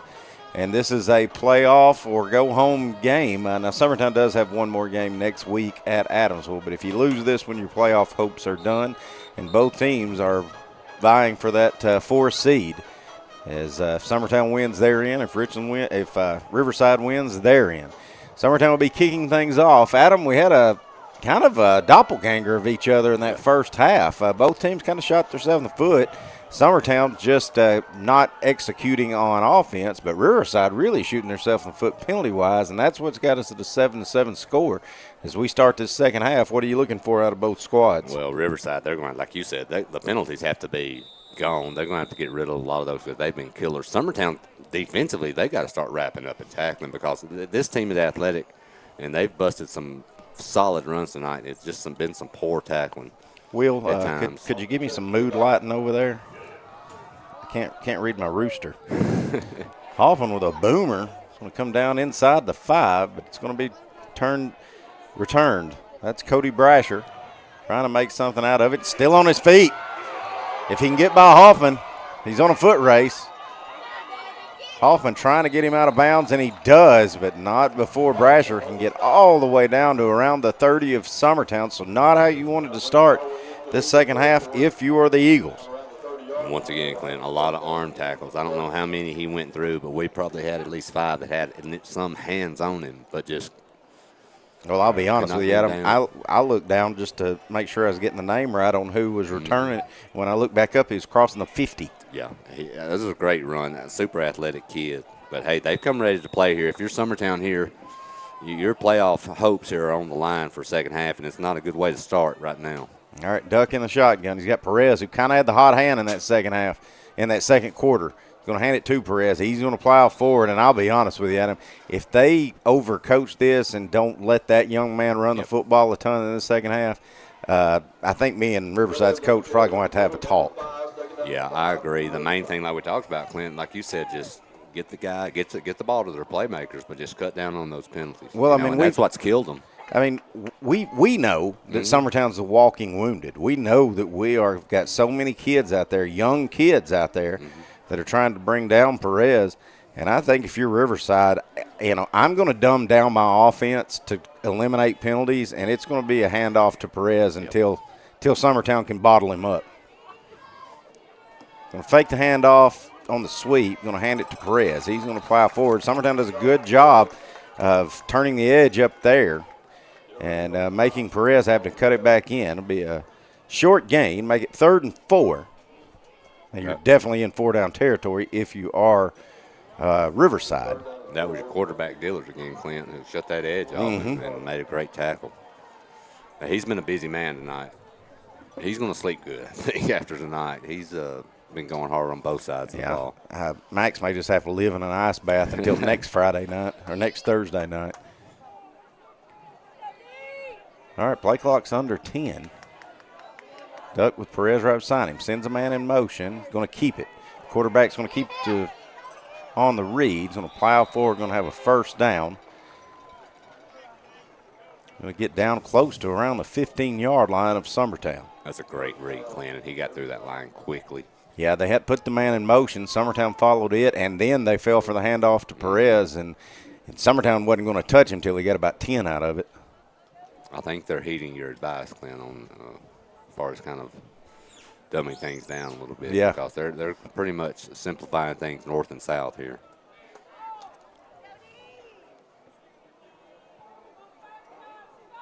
Out of the shotgun. Man in motion again. Going to hand it to Perez.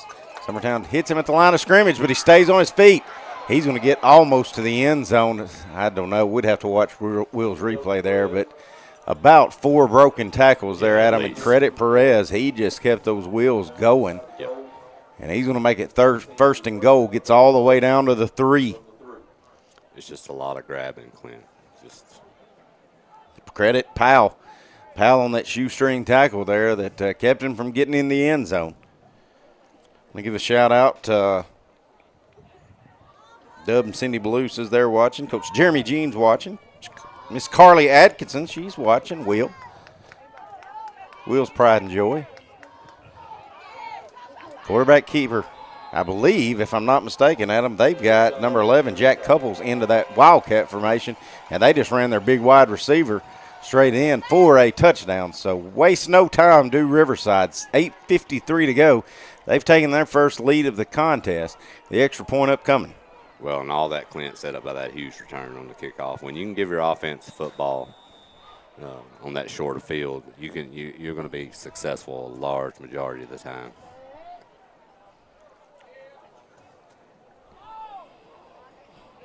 Levi Morgan, senior place kicker, on for the extra point for Decatur County.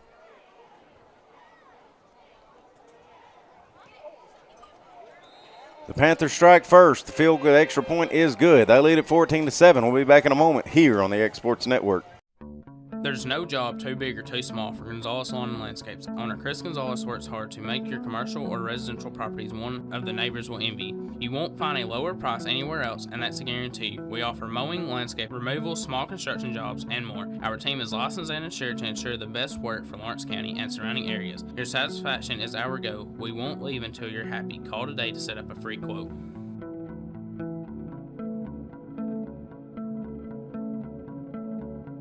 Arts, crafts, stationery, journals, books, educational toys, wrapping paper, devotionals, greeting cards, and much more can all be found at Paper and Thread in downtown Lawrenceburg. Shop local to find the perfect gift or have a custom gift basket made for just the right occasion. Paper and Thread has a party room now available for birthdays, classes, and so much more. We could go on and on about all the neat things you'll find at Paper and Thread, but you just need to hop in your car and head down there. 106 North Military Avenue in Lawrenceburg is where you'll find them and discover what makes Paper and Thread awesome. That's Paper and Thread in downtown Lawrenceburg, 106 North Military Avenue. Riverside wasting no time. 8:53 to go here in the third. They score on their opening possession after a great kickoff return. Put them in the driver's seat at them, and Summertown's going to have to get their offense going again. Yeah, Summertown's just kind of come out flat, Clint, and they've got to get somebody to kind of get a fire going in them and kind of get them some momentum back, because this Riverside team, man, they've come out to play this half. Kickoff's off and away. Powell's got it. Going to be able to return it. Cutting it back across the field. Makes a couple miss, but he's not going to make the third, as he's going to go down at around the 20. Great effort by Powell, but they did a great job just shutting that side off. Not really much for him, not really anywhere for him to go. I know Powell's always in jeopardy of breaking one, but that time I think if he could do it again, he probably would have took the short side of the field where the ball was, and I think he probably could have got to about the 35 following a blocker. But I can't blame him for also wanting to make something happen either. Well, and this is a huge possession right here for Summertown. You're down a score. If you are to give this back to Riverside quickly, and they were to score again, you're in a world of hurt with the amount of time that you're going to have left in this game and the limited number of possessions you're going to have. Going to start off by handing it to Schaefer. Schaefer breaks one tackle. He's going to make something positive out of nothing there. But, boy, Adam, that looked like it was choked down about 2 yards behind the line of scrimmage. Yeah, they're doing a great job now, Riverside is, with some penetration. While we got a break in action, she told me to give her a shout out, and I haven't done it yet. So to the love of my life, she's at home getting ready for a big gender reveal party tomorrow. I guess it's official now. I can just say it to the world. I'm going to be a grandpa. And Gretchen, just in case you're listening, Adam knows what the gender is because his wife's making the cake, and I might know before you do. The irritating part is going to be what she's going to say to me the first time I call her Granny. Yeah.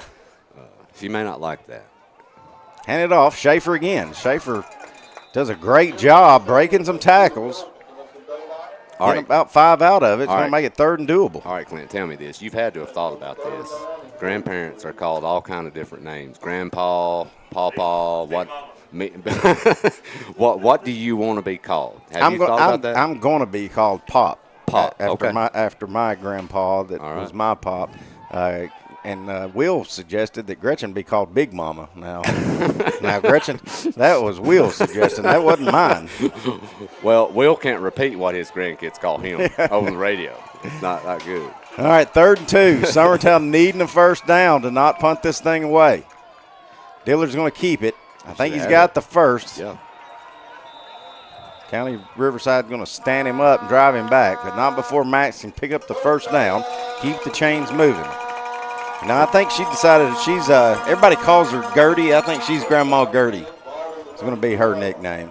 Well, I can promise you one thing I will never call her is Big Mama because I do not want to face that. Well, listen, she hadn't texted or responded. She may be in her car on her way up here to whoop all 3 of our rear ends. Well, we may need to take this game down after this and not where she can just lock the doors.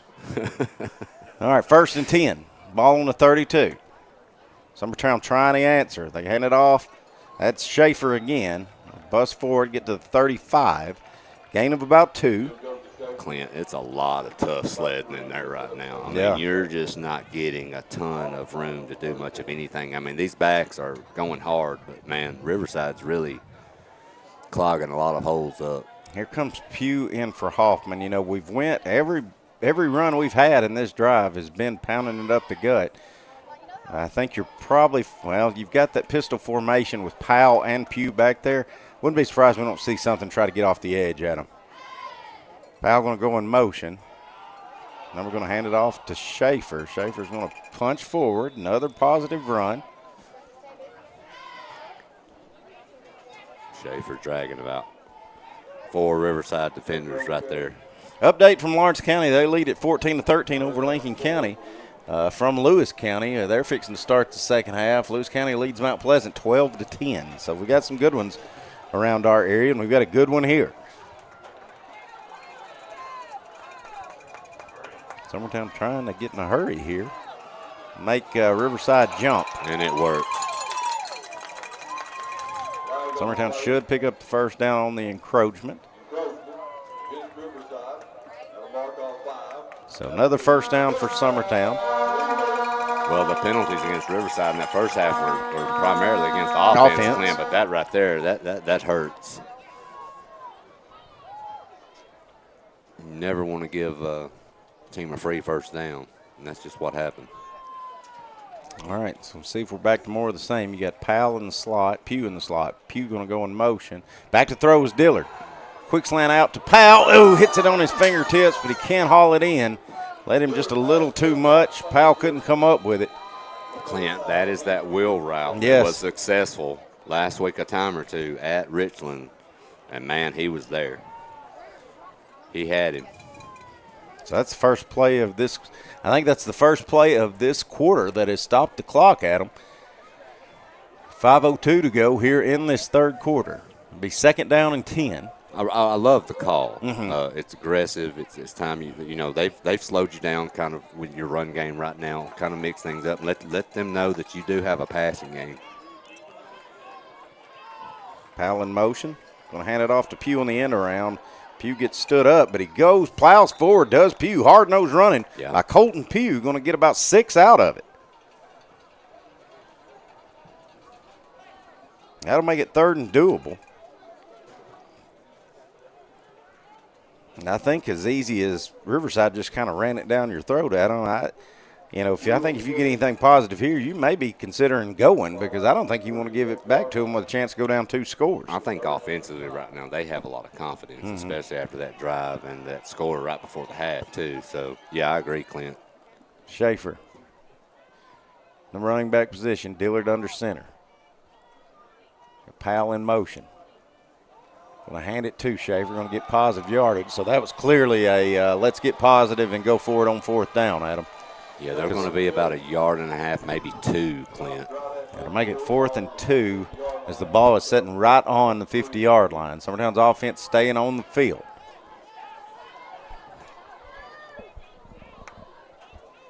I'm curious here, Clint. You would love to get to the outside. You'd love to possibly have Dillard ball in his hands, but you also don't want anything slow developing either here. Yeah, the way that front 3 of Riverside is just causing havoc. There, it looks like they're bringing their linebackers in as well, trying to close up the gap. Summertown just jumped. So that may change things up. Instead of 4th and 3, it's going to be 4th and 8. Let's see. Clint, I'm not a fan of this necessarily. I love aggression. I think you've got to punt this. And football. I think we will be. I think you have to. You cannot. 4th and 8 right here is a chore. The way the issues we're having with Riverside's defense right now, and you do not want to give this ball back to them in prime real estate. Hopefully, pin them back and let the defense get a stop. Senior leader, all-purpose man, offense, defense, and special teams, Bradley Hoffman, back to punt this away.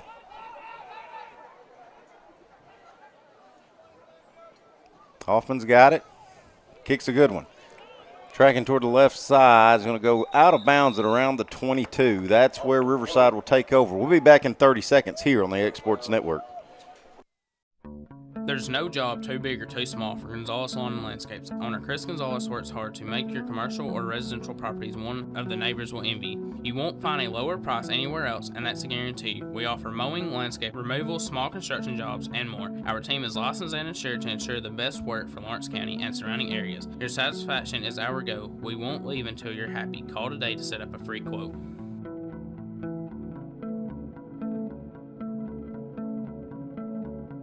Arts, crafts, stationery, journals, books, educational toys, wrapping paper, devotion.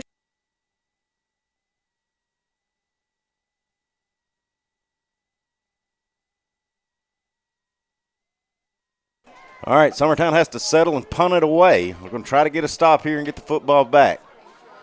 Summertown trails by 7 if you're just now joining us. This is Clint, Adam, and Will. Going to stay with the hot-handed Perez. Summertown does a good job snuffing that one out. Let's see, who was that on that, Adam? That's number 26. 44, James Gray for Summertown, coming up with that tackle. Colton Pugh, I believe, was in on that too. So not a bad start if you're Summertown, only allowing a yard there. You need a 3 and out here if you can, if you're Summertown. Summertown showing blitz. Pugh's going to back up out of it. Quarterback's going to keep this one. Here comes Duck. Gets his legs taken out from under him by Powell. And we've got some laundry coming in as well on the tackle, so we'll see what we've got. Going to be a hold on Riverside. So back that up 10 yards, do it again. Kind of some of those penalties from the first half now, kind of coming back and biting them now a little bit. Just in case, well, we've got a little break in action, just in case we have any Summertown folks watching that were a little upset that we didn't show the band a couple of games ago. We did show them tonight. But to make you feel better about our coverage, if you want to tune over after this ballgame's over and watch Lawrence County, they tried to show the band, and they had a head sticking right in the way so you couldn't even see it. So we're a lot more professional than those guys. I agree. We've come a long way. Well, Will has. I don't know if we put me and you in that category. Hand it. Nope, fake the handoff. Back to throws Duck. They've got a man. Got a man. Powell's trying to get under it. Oh, Powell almost stripped it away. It'll be an incomplete pass as they were trying to hit Cody Brasher. That'll stop the clock on the incomplete pass, make it 3rd down and 18. Do we have some more laundry on the field? I was looking at that, Clint. I don't think so, but they are having a discussion If there was a flag, I didn't see it. It is illegal man downfield. Illegal man downfield. I think if you're Summertown, you probably decline this, don't you? Make it 3rd and 18. You don't want to give them a chance for 2nd down again, do you? No, we're going to decline it. We'll make it 3rd and 18. Summertown looking for a stop and looking to force a punt here. Hopefully get the ball in good field position. I think if you're Riverside here, you just be smart. If you have to punt it back to Summertown, you do. You don't have to do anything crazy here. You've got to be happy with how your defense has played majority of this game if you're them. Perez right behind Duck, shotgun. Pitch, quick slant over here this far side. It's going to be incomplete. Stop the clock, minute 46 to go here in the 3rd. Riverside will be forced to punt it away. Good stand by the Summertown defense, Adam.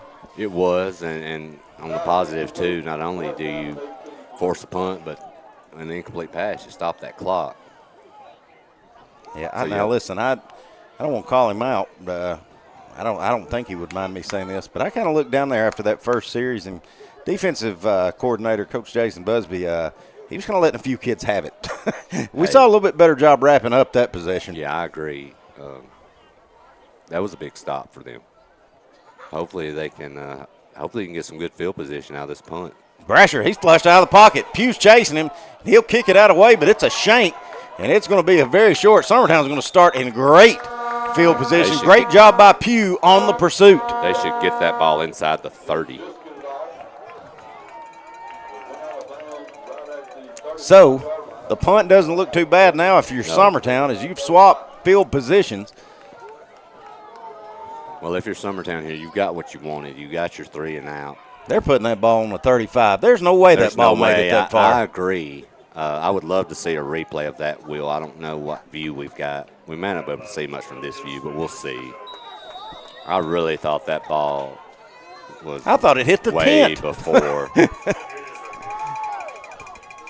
But either way, great starting position. Back to throw is Dillard. Got a man. That's Powell's. Got it. He's gone. Touchdown, Caleb Powell. Off the wheel route. Great pass. Great catch. Max Dillard to Powell again for the 2nd time tonight. Summertown's an extra point away from tying this one up. That's a great play call. Very seldom this year, maybe less than, 3% of the time Summertown's thrown on 1st down. Yeah, gone for the jugular on play number 1 after a big turnover. That is a great call, and he hit him right in stride here. This is a big extra point. If you're Summertown, you better make sure you do things the right way. Good snap, good hold. Hoffman on. Holds good, kicks good. We're tied at 14. We'll be back in a moment here on the X Sports Network.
Summertown ties it up off the pass from Max Dillard to Michaela Powell for the 2nd time tonight, Adam, and we're tied up at 14. Minute 32 to go here in the 3rd. This 4th quarter setup might get wild, Adam. Yeah, I agree. If you're Summertown here, you've got some momentum. You've got to keep it going. It'd be big to get another stop here, and you better be ready here, special teams-wise, because this – going for the onside kick. Oh, my gosh. The worst thing in the world just happened. Riverside, that's big number 31. Unbelievable. Case Yarborough, senior tight end. He goes up and meets it, and he takes it all the way to the house. Watch Will's replay here.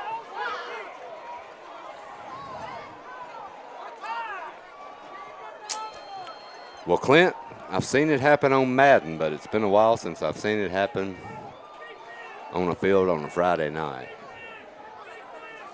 All right. Well, that was a short-lived tie. Yeah.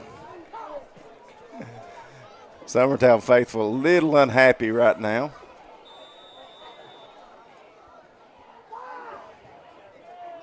Well, I heard some Summertown fans yelling, "Why?" Well, the last time he kicked it, he ran it to the 30.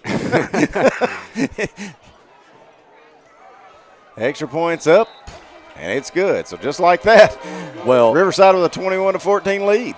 Well, in your average onside kick situation, usually your frontline defenders are there to secure the football. Mm-hmm. You don't actually see many people actually attack it like a ground ball in softball, right? He attacked it, and I think Summertown actually overran They did the kick. Yeah, watch here. Watch again Will's replay. You really, the only man you had that could make a tackle would have been our punter, our kicker, Hoffman, and he was going after it to recover it. Yeah. Yeah, pretty much when he recovered that, when he fielded that football, there was nobody between him and the – And look, Adam. And the score. 31, Case Yarborough, made a hell of a play. Yeah. I mean, he just stepped up and caught it off a bounce, and he was gone. Well, probably not on your bingo card for an onside kick to be returned for a touchdown, but that's what happened tonight. Well, it's unfortunate. It is a blow. But, look, if you're Summertown, you just had a quick strike. You've done got them 3 and out. It's a 7-point game. You've got plenty of time, a whole quarter left of football here and more. Hey, go back at it. Go back to work. Tie this thing back up and go from there. But, yeah, Clint, I'm going to tell you that is a punch to the gut, especially when you work so hard to get this thing tied back up, man. You had momentum for about 20 seconds. Yeah, that hurts very badly. All right. Well, Summertown will have to try to tie this thing up again. They'll be receiving the ball. Line drive. Get it back. And it just nails a Summertown player and goes back. Not a meant to be onside kick. Just a line drive that kicks off a Summertown player and goes right in the hands of Riverside. So Riverside's going to get the ball right back. There's no name. I don't know who the ball hit. I think care. It was Blaine Moore. Yeah, I don't really care. But the issue is, though, what you did is, you're turning to go on the long kick. You have to make sure that ball is kicked can't hit you long. You have to make sure it's kicked long before you got to make back. sure it's past you. Yes, because basically we just did the opposite of what Riverside did. Right. They attacked the onside, and we went off. It wasn't an onside kick. It was not. It was a top. It was not. It was a top and a line drive. But it worked out for Riverside. Worked. I mean. So back-to-back special team plays, Adam, have really turned this game around. Riverside with a 7-point lead, and they've got the ball back at midfield. Hand off to Perez. Perez going off left tackle. I think he's going to have a first down on first down. He will.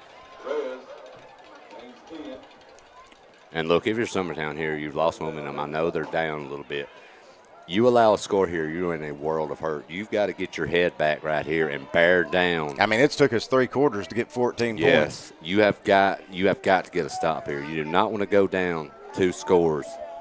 You've worked way too hard to get back into this thing.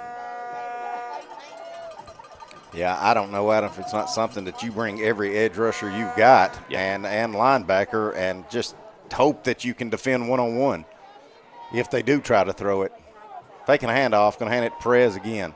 Why not? He's got plowed forward about 6-7 yards on first down, and it seems like that train's getting a little bit steadier and steadier. Well, Riverside's found the rock that they've been needing to lean on. I think they've only thrown maybe 2 passes this half. One deep, one that was over the head of a receiver down here. They found out what's working, and not only that, but it also helps that clock bleed out. Clock bleeding out, and I think they realize Summertown's banged up. They're hurt. They've got a lot of kids over here in street clothes. Yep. And the defense is just not as stout as it was 3 weeks ago. Thrasher in motion. Going to hand it off to him on the reverse. Makes one man miss. Cuts it up. Good tackle by Pugh. Going to knock him out of bounds. But another positive run. It'll be another first down for Decatur County Riverside. That will take us to the 4th and final frame. We'll be back in a moment here on the Exports Network. Welcome to the newly remodeled Brass Lantern. For over 30 years, we've been serving delicious food to excellent people. Brass Lantern takes pride in authenticity, serving fresh, homemade food to please any member of the family. From mouth-watering to one-of-a-kind steaks served with gourmet marinade, to salad with our signature honey mustard dressing, specialty fruit tea, drafts, and much more. Our food is always prepared daily. Whether you come in with friends or family, you'll appreciate that fresh is better. Are you looking for a non-factory job environment? Livingstone Freight Solutions is a 3PL company that began managing warehouses in Tennessee, Alabama, and Mississippi. With our multiple shifts and experienced management team, our goal is to give you as an employee a safe family work environment and competitive wages. We offer a wide variety of employment opportunities from forklift drivers to management level positions. We also strive to offer a competitive benefit package and PTO options. For more information or to apply, visit us at livingstonefs.com or give us a call at 931-269-3255. Bring your outdoor dreams to life at Loretto Nursery and Landscaping. This one-stop shop can help you get your project done from start to finish. Go see for yourself. They have a wide variety of plants, from tropicals to ferns and trees, plus hanging baskets. What they have to offer goes beyond what looks good. They also supply concrete, mulch, compost, and drainage culverts. Don't forget about their on-lot buildings and chicken coops. You think that's all? You can also stop by to fill up your propane tank. Loretto Nursery and Landscaping has you covered. Stop by 409 South Military Street. Mac Brown has been providing photographic services for 55 years. All right, Summertown in dire straits, Adam, as we begin the fourth quarter. After back-to-back turnovers, Summertown trails 7 as we start this fourth frame, and Riverside's got it, and they're driving. Going to hand it off to Perez. Working off right tackle. It's met by a host of Summertown defenders, but not until he gets 7 yards out of it, and they're just kind of running at will now, Adam. Yeah, they're ripping off between 6 and 10 yards at a chunk. And I said back-to-back turnovers. It wasn't back-to-back turnovers, back-to-back kickoffs. Yeah. Summertown tries the onside kick. Riverside comes up with it and runs it for a touchdown. Then Riverside hits a line drive, hits a Summertown player, and Riverside falls on it. And that's what's got us 21-14 as we start the fourth quarter.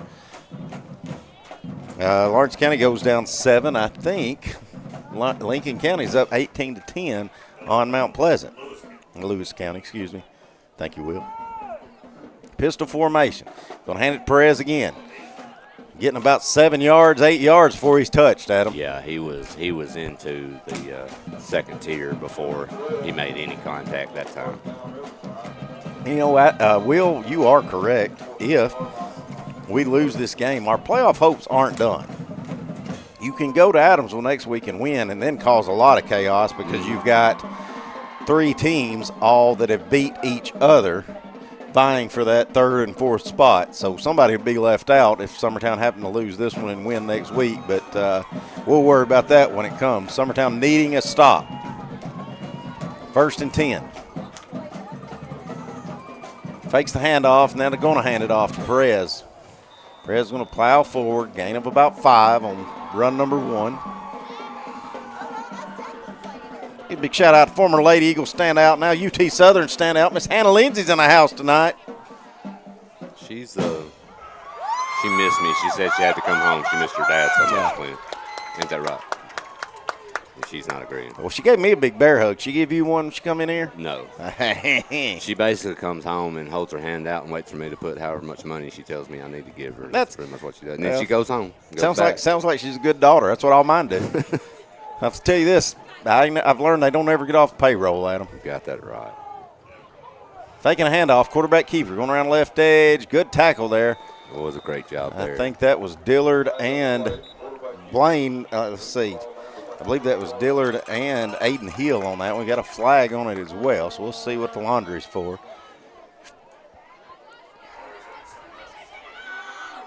No, it's a flag. And it's going to back up, so it's going to go on Riverside. Break for Summertown. It's going to be a hold, so I'd back it up 10 yards.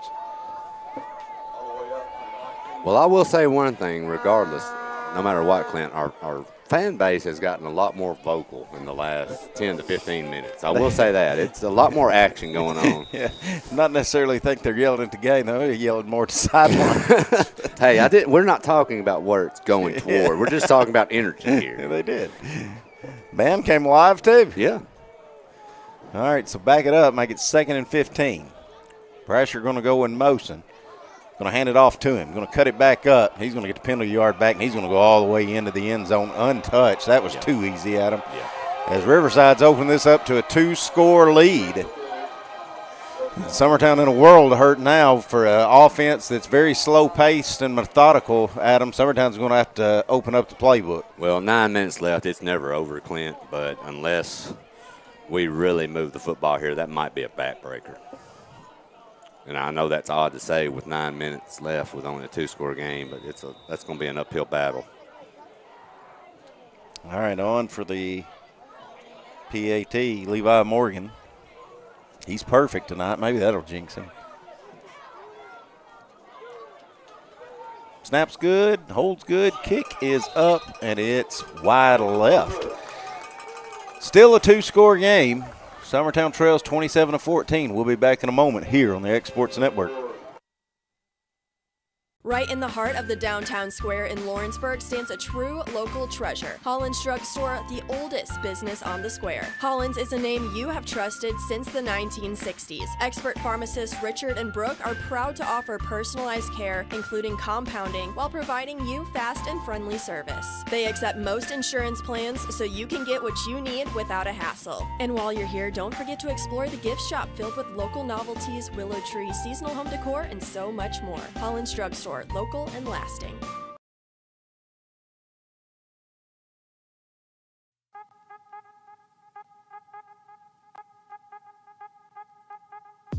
Hey folks, you'll never guess where I'm at today.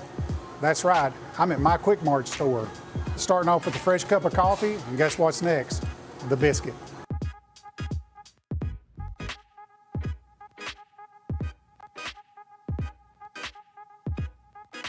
That was quick and easy, and I'm ready to start my day. Head on over to your favorite Quick Mart store and start your day.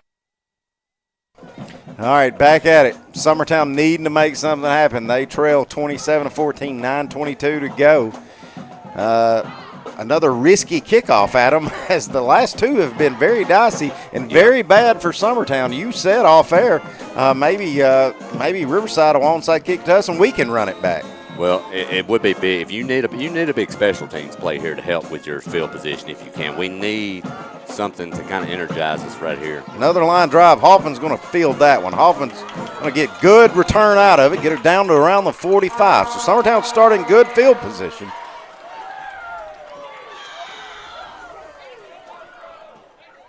Well, Clint, you don't necessarily have to go into a hurry-up, all-pass type of mode here, but you need to try to get a score quickly and try to keep those 3 timeouts and get a stop and hopefully try to get a football back with a chance in a 1-score game. If you're Summertown, that's probably your best-case scenario. But maybe they can get a quick hitter here and maybe break something. All right, you've got Schaefer in the running back position, Dillard under center. Pugh in motion. Back to throws, Max. Quick slant across the middle. Complete. Great job, great hands there by Axel Heatherly, freshman, getting in on the action. I tell you what, he got hit, he bobbled it, and he secured it and came down. Balls at around the 32-yard line. He did a great job with his body there, positioning his body to keep that defender away from the football. That's a great play by that young man. That's big right there. Maybe that'll give him some energy and kind of. It's a great job by Max too. He was the only. Heatherly was the only one that could catch it. Yep. Pitch out. Pugh running off right edge. He's got a couple of blockers. Cuts it back up the middle. Going to have a first down. Gets inside the 15-yard line. A couple of Riverside players slow to get up. And if you're Summertown here, you want to keep the pressure on, but you don't want to rush and make a mistake here. You're in scoring. You need a touchdown. You're in that position. You got all your timeouts. Just secure the football here and try to get a score. All right. You got 2 receivers flinging out to the left. Schaefer in the running back position. You've got Powell and slot in motion. Going to hand it forward to Schaefer. Not much there, but positive yards. It might have gotten to around the 10. Summertown State golfer Mr. Hayden Lindsay in the house tonight. How you doing, Hayden? Congratulations on that run. How'd you like that Sevierville golf course? Love it. I don't. I've got a bunch of Pro Vs laying around that golf course.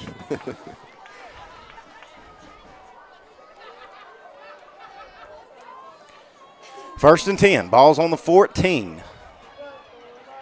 Summertown can get a first down without scoring a touchdown. Not much Going to there. hand it off to Schaefer again, and nothing.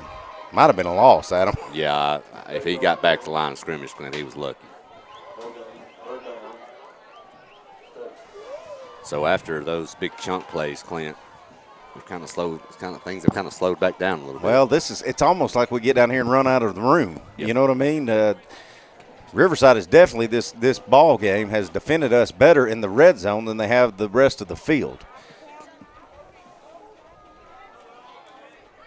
So 3rd and 7.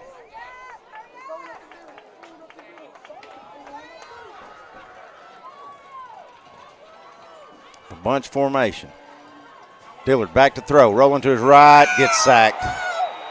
They're going to say he goes down. Max thought he rolled the defender, and big-time loss there. You can't take a sack. And that's going to make it 4th and long. Yeah, Clint, that's worst-case scenario here. After such 2 great plays to get you down there after a really solid return on the kick, Summertown's went backwards. 4th and 15, I would look for Riverside to play very preventable here.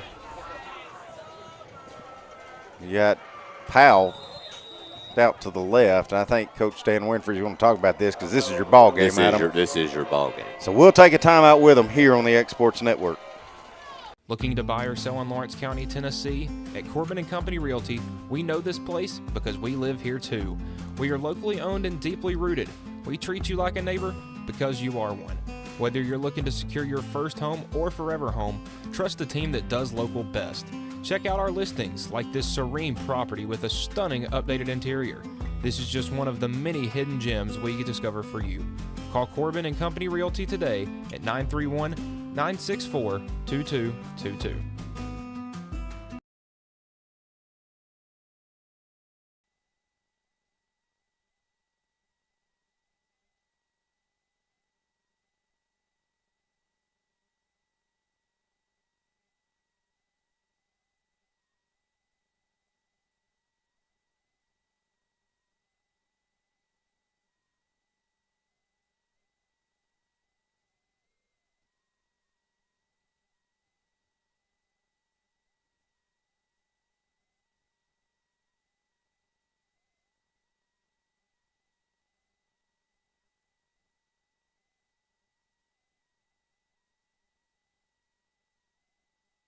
All right.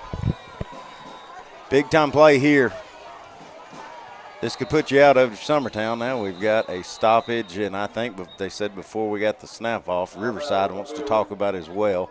So we'll take that one with them, run some more ads here on the Exports Network. Top quality equipment rentals at the right price. It's not too good to be true at Rent Right Equipment and Sales. We guarantee clean, reliable products that are up to your standards. Our family-owned business has been doing that for more than 40 years.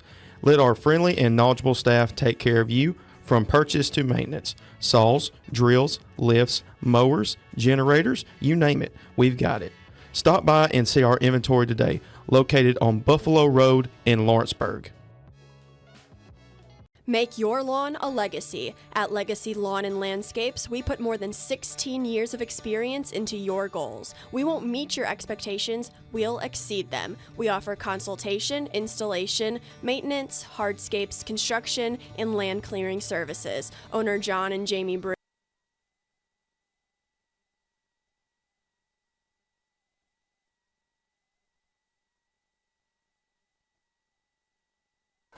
All right, back at it. We'll try it again. See if Summertown wanted to change up what they were looking at. I think they have because Powell was on the left side. Now he's on the right. They had 3 wide on one side now, Clint. Now they got 4, 2 on each, so they have changed up a little bit. Back to throw. Max being pressured. Trying to stay alive. Just going to have to chunk it if you're Max, and he's going to go down. Max goes down around the 30. We'll turn it over on downs. So Summertown's going to have to get a stop with 6:04 to go and then takes something miraculous. I tell you, that whole left edge, they just blew up that left edge at him, and Max had nothing to do but run for his life. Well, what you would have liked to see, and I know Max probably didn't have a lot of options there and may not have been much open, you would at least like to see a ball thrown. Yeah, just throw it as high as you into can. the end zone and give somebody a chance, Yeah. and that's easy for us to sit back here and say he was running for his life, and, who knows if he breaks that last tackle and fires a bullet in the end zone, it's great, but, hey, you got to give Riverside credit, man. They've been after Summertown's offense on and off this entire game. All right, probably expect more of the same. Hand it off to Perez.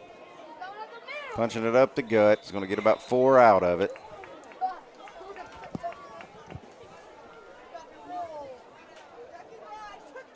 Mind everybody, tune in next week. We'll be live from Adamsville, Tennessee for the season finale. Summertown, no matter what happens here, we will have a chance to still make it to the playoffs if we can go over there and get a win at Adamsville. So we'll be on the call with that one next week. That will be on a Thursday night. Remind everybody, not Friday night. It'll be Thursday night.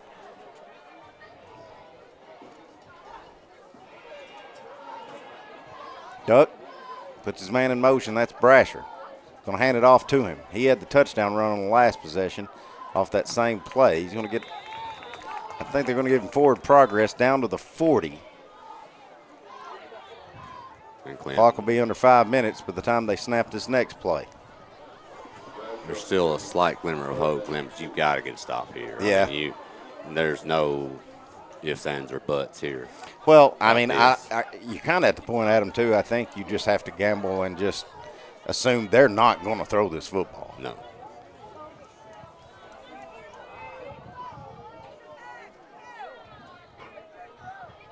Thrasher in motion again. Oh, let me take that back.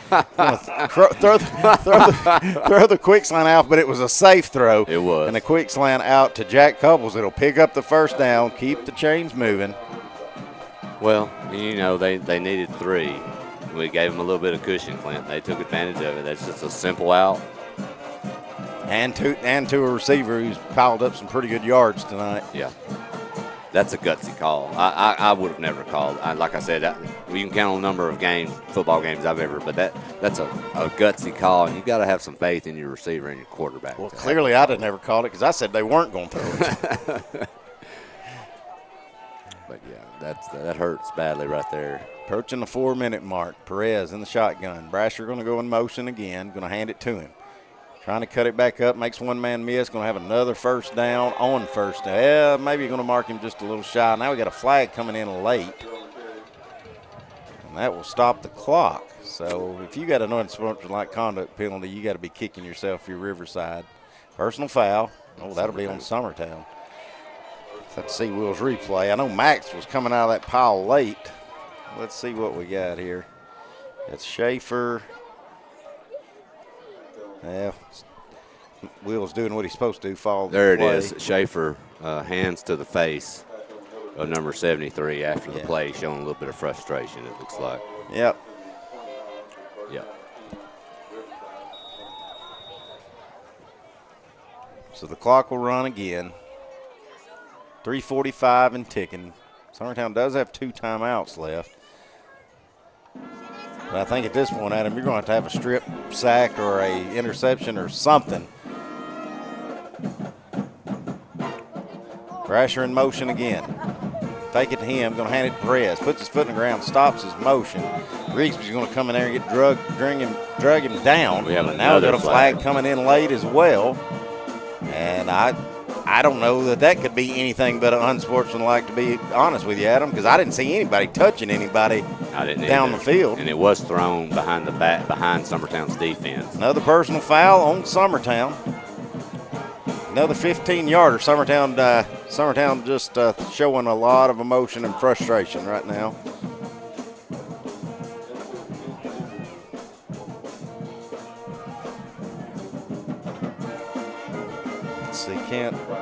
Let's see, let's see. That's Peyton Powell that came running in there, but I don't know. I can't say who that one was on. I couldn't either, Clint.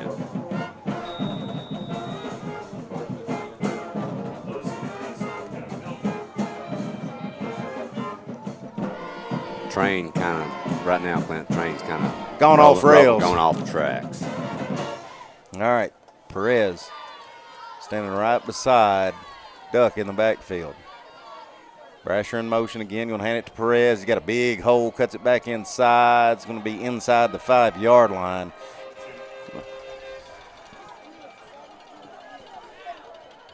I think that was a first down. They picked up a first down, so they'll make it 1st and goal.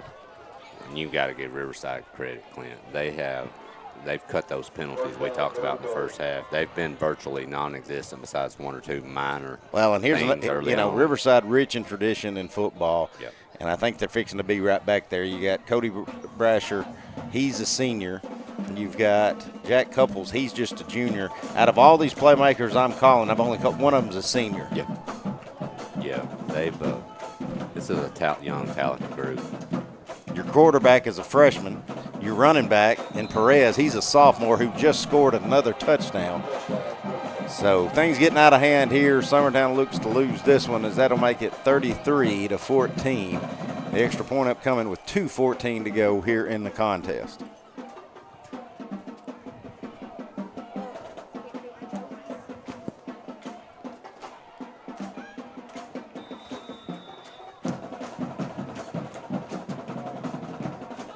I think we got a new kicker coming in here to try this one. Cole Yarborough. Yep. Kicks up. Kicks through. Yeah, that was, no, that wasn't. Yeah, it was Cole Yarborough. Yep.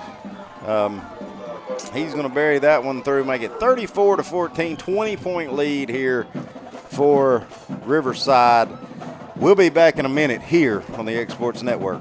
At Murray Regional Health, you'll find the expertise and technology available in larger cities, paired with the personalized and compassionate care you deserve. As the largest health system between Nashville and Huntsville, we have a medical staff of more than 200 physicians across an array of specialties, ranging from primary care to robotic surgery. They lead skilled teams of nurses and other clinical experts that diagnose and treat conditions with advanced technology. Murray Regional Health, where clinical excellence meets compassionate care.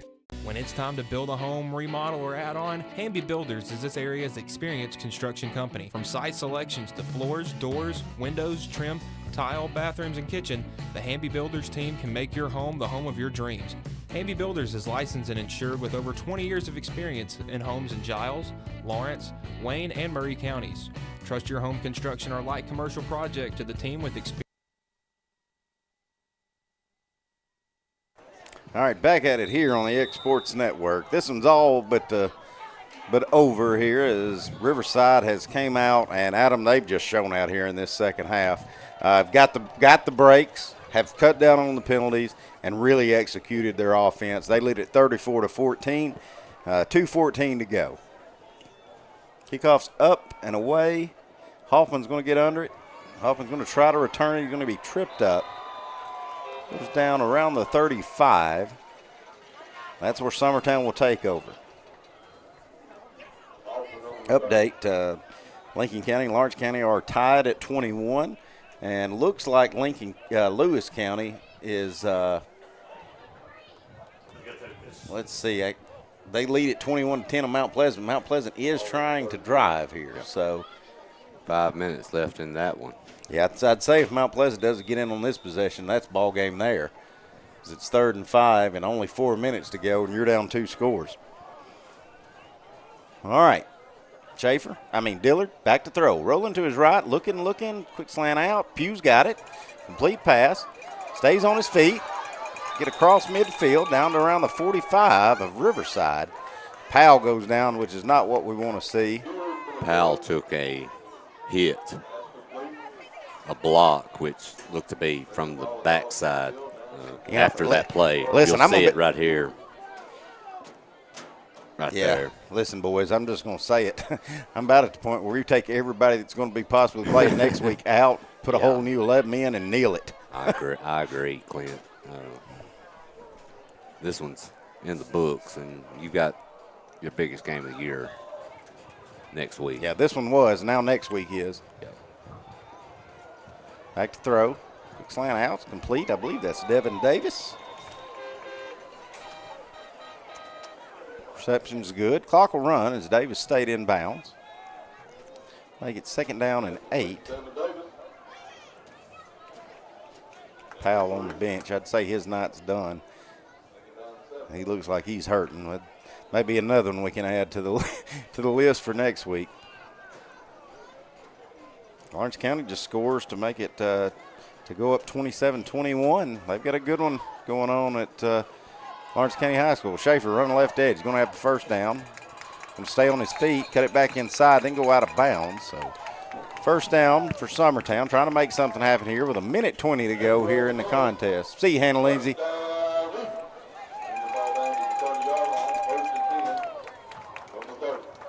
Schaefer had an acreage to run that time, Glenn. There was not much on that edge at all. Look at Schaefer coming off holding that right arm. Yeah.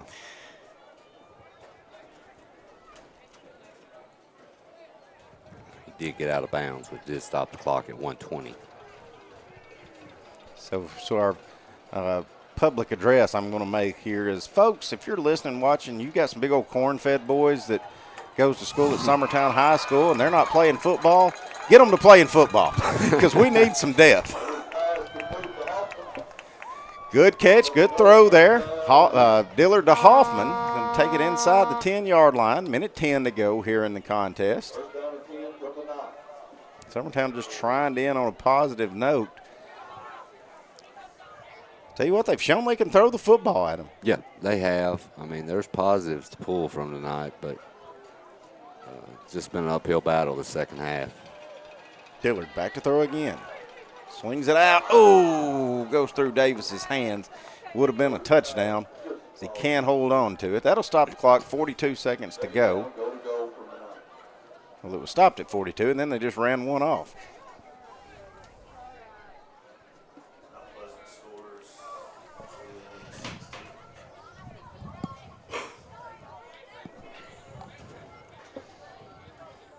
Say Mount Pleasant will probably have to go for 2, so they will be down a field goal possibly. But first things first, Dillard under center. Pugh going to go in motion, going to hand it off to Hoffman on the end around. Hoffman cutting it back up. It's going to be stopped short of the goal line. I think he's going to be down at around the 3.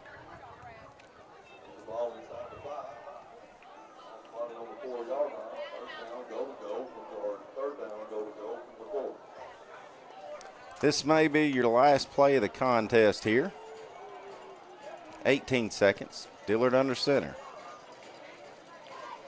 Dillard going to keep it. Max cutting it back up. He's going to get in the end zone with 11 seconds to go.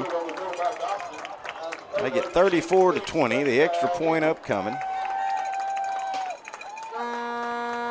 It does make it look a little better on the score. Well, it signs of life too. You know, you just find you something to carry over to take on the other side of Savannah with you next week.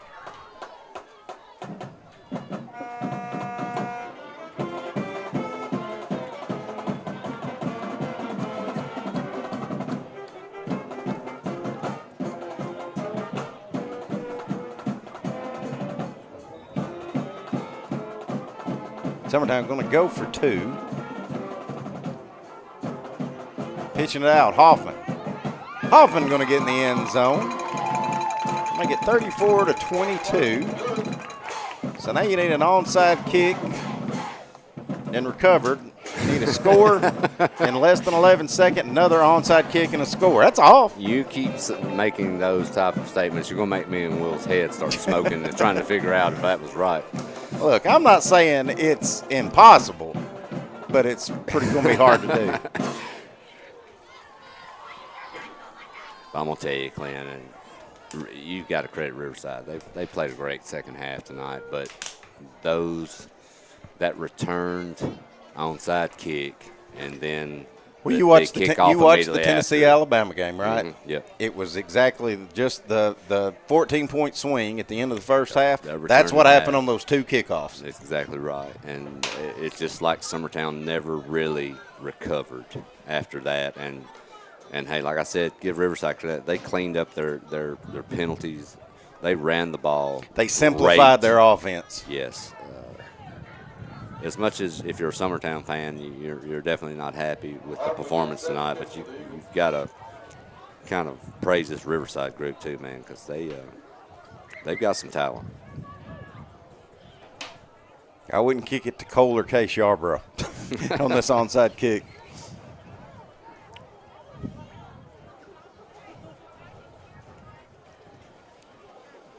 All right, I think we're getting ready to send this one away.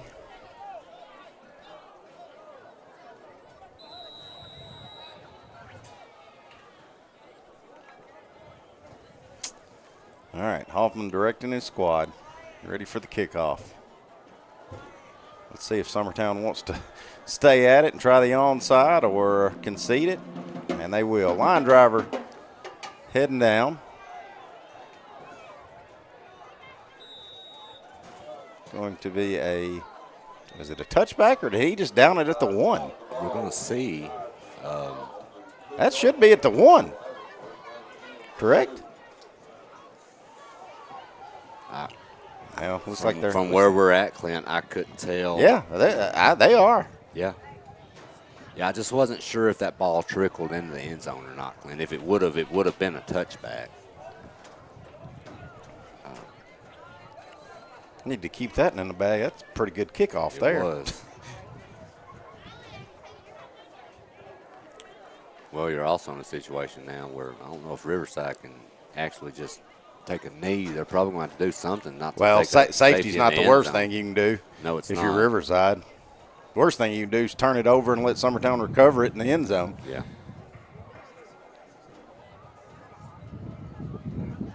All right. Quarterback's going to keep that one, going to plow forward, going to get well ahead of the 5-yard line, and that's going to wind us up. Summertown loses one here on the last home game of the year on senior night. They lose this one by 12, 34-22. I do want to give a big shout out my Fields and Brown Barbershop players of the game. I can give it to Max Dillard. I can give it to Michaela Powell, but I'm going to give it to Andrew Tupper, Grady Rigsby, Devin Davis, Bradley Hoffman, Kanan Cleanhard, Aiden Hill, Lucas Benefield, Isaiah Brandon, and Blaine Moore. Those are our seniors. They played their final football game here at Summertown High School. They got to play 3 years on the old field. They got to be the first inaugural bunch to play on this brand new field. And what a career that group has had. They were on the turnaround team last year that went 8-2, hosted a playoff game, and have just fought through tremendous injuries and adversity this year, Adam. So what a group of seniors.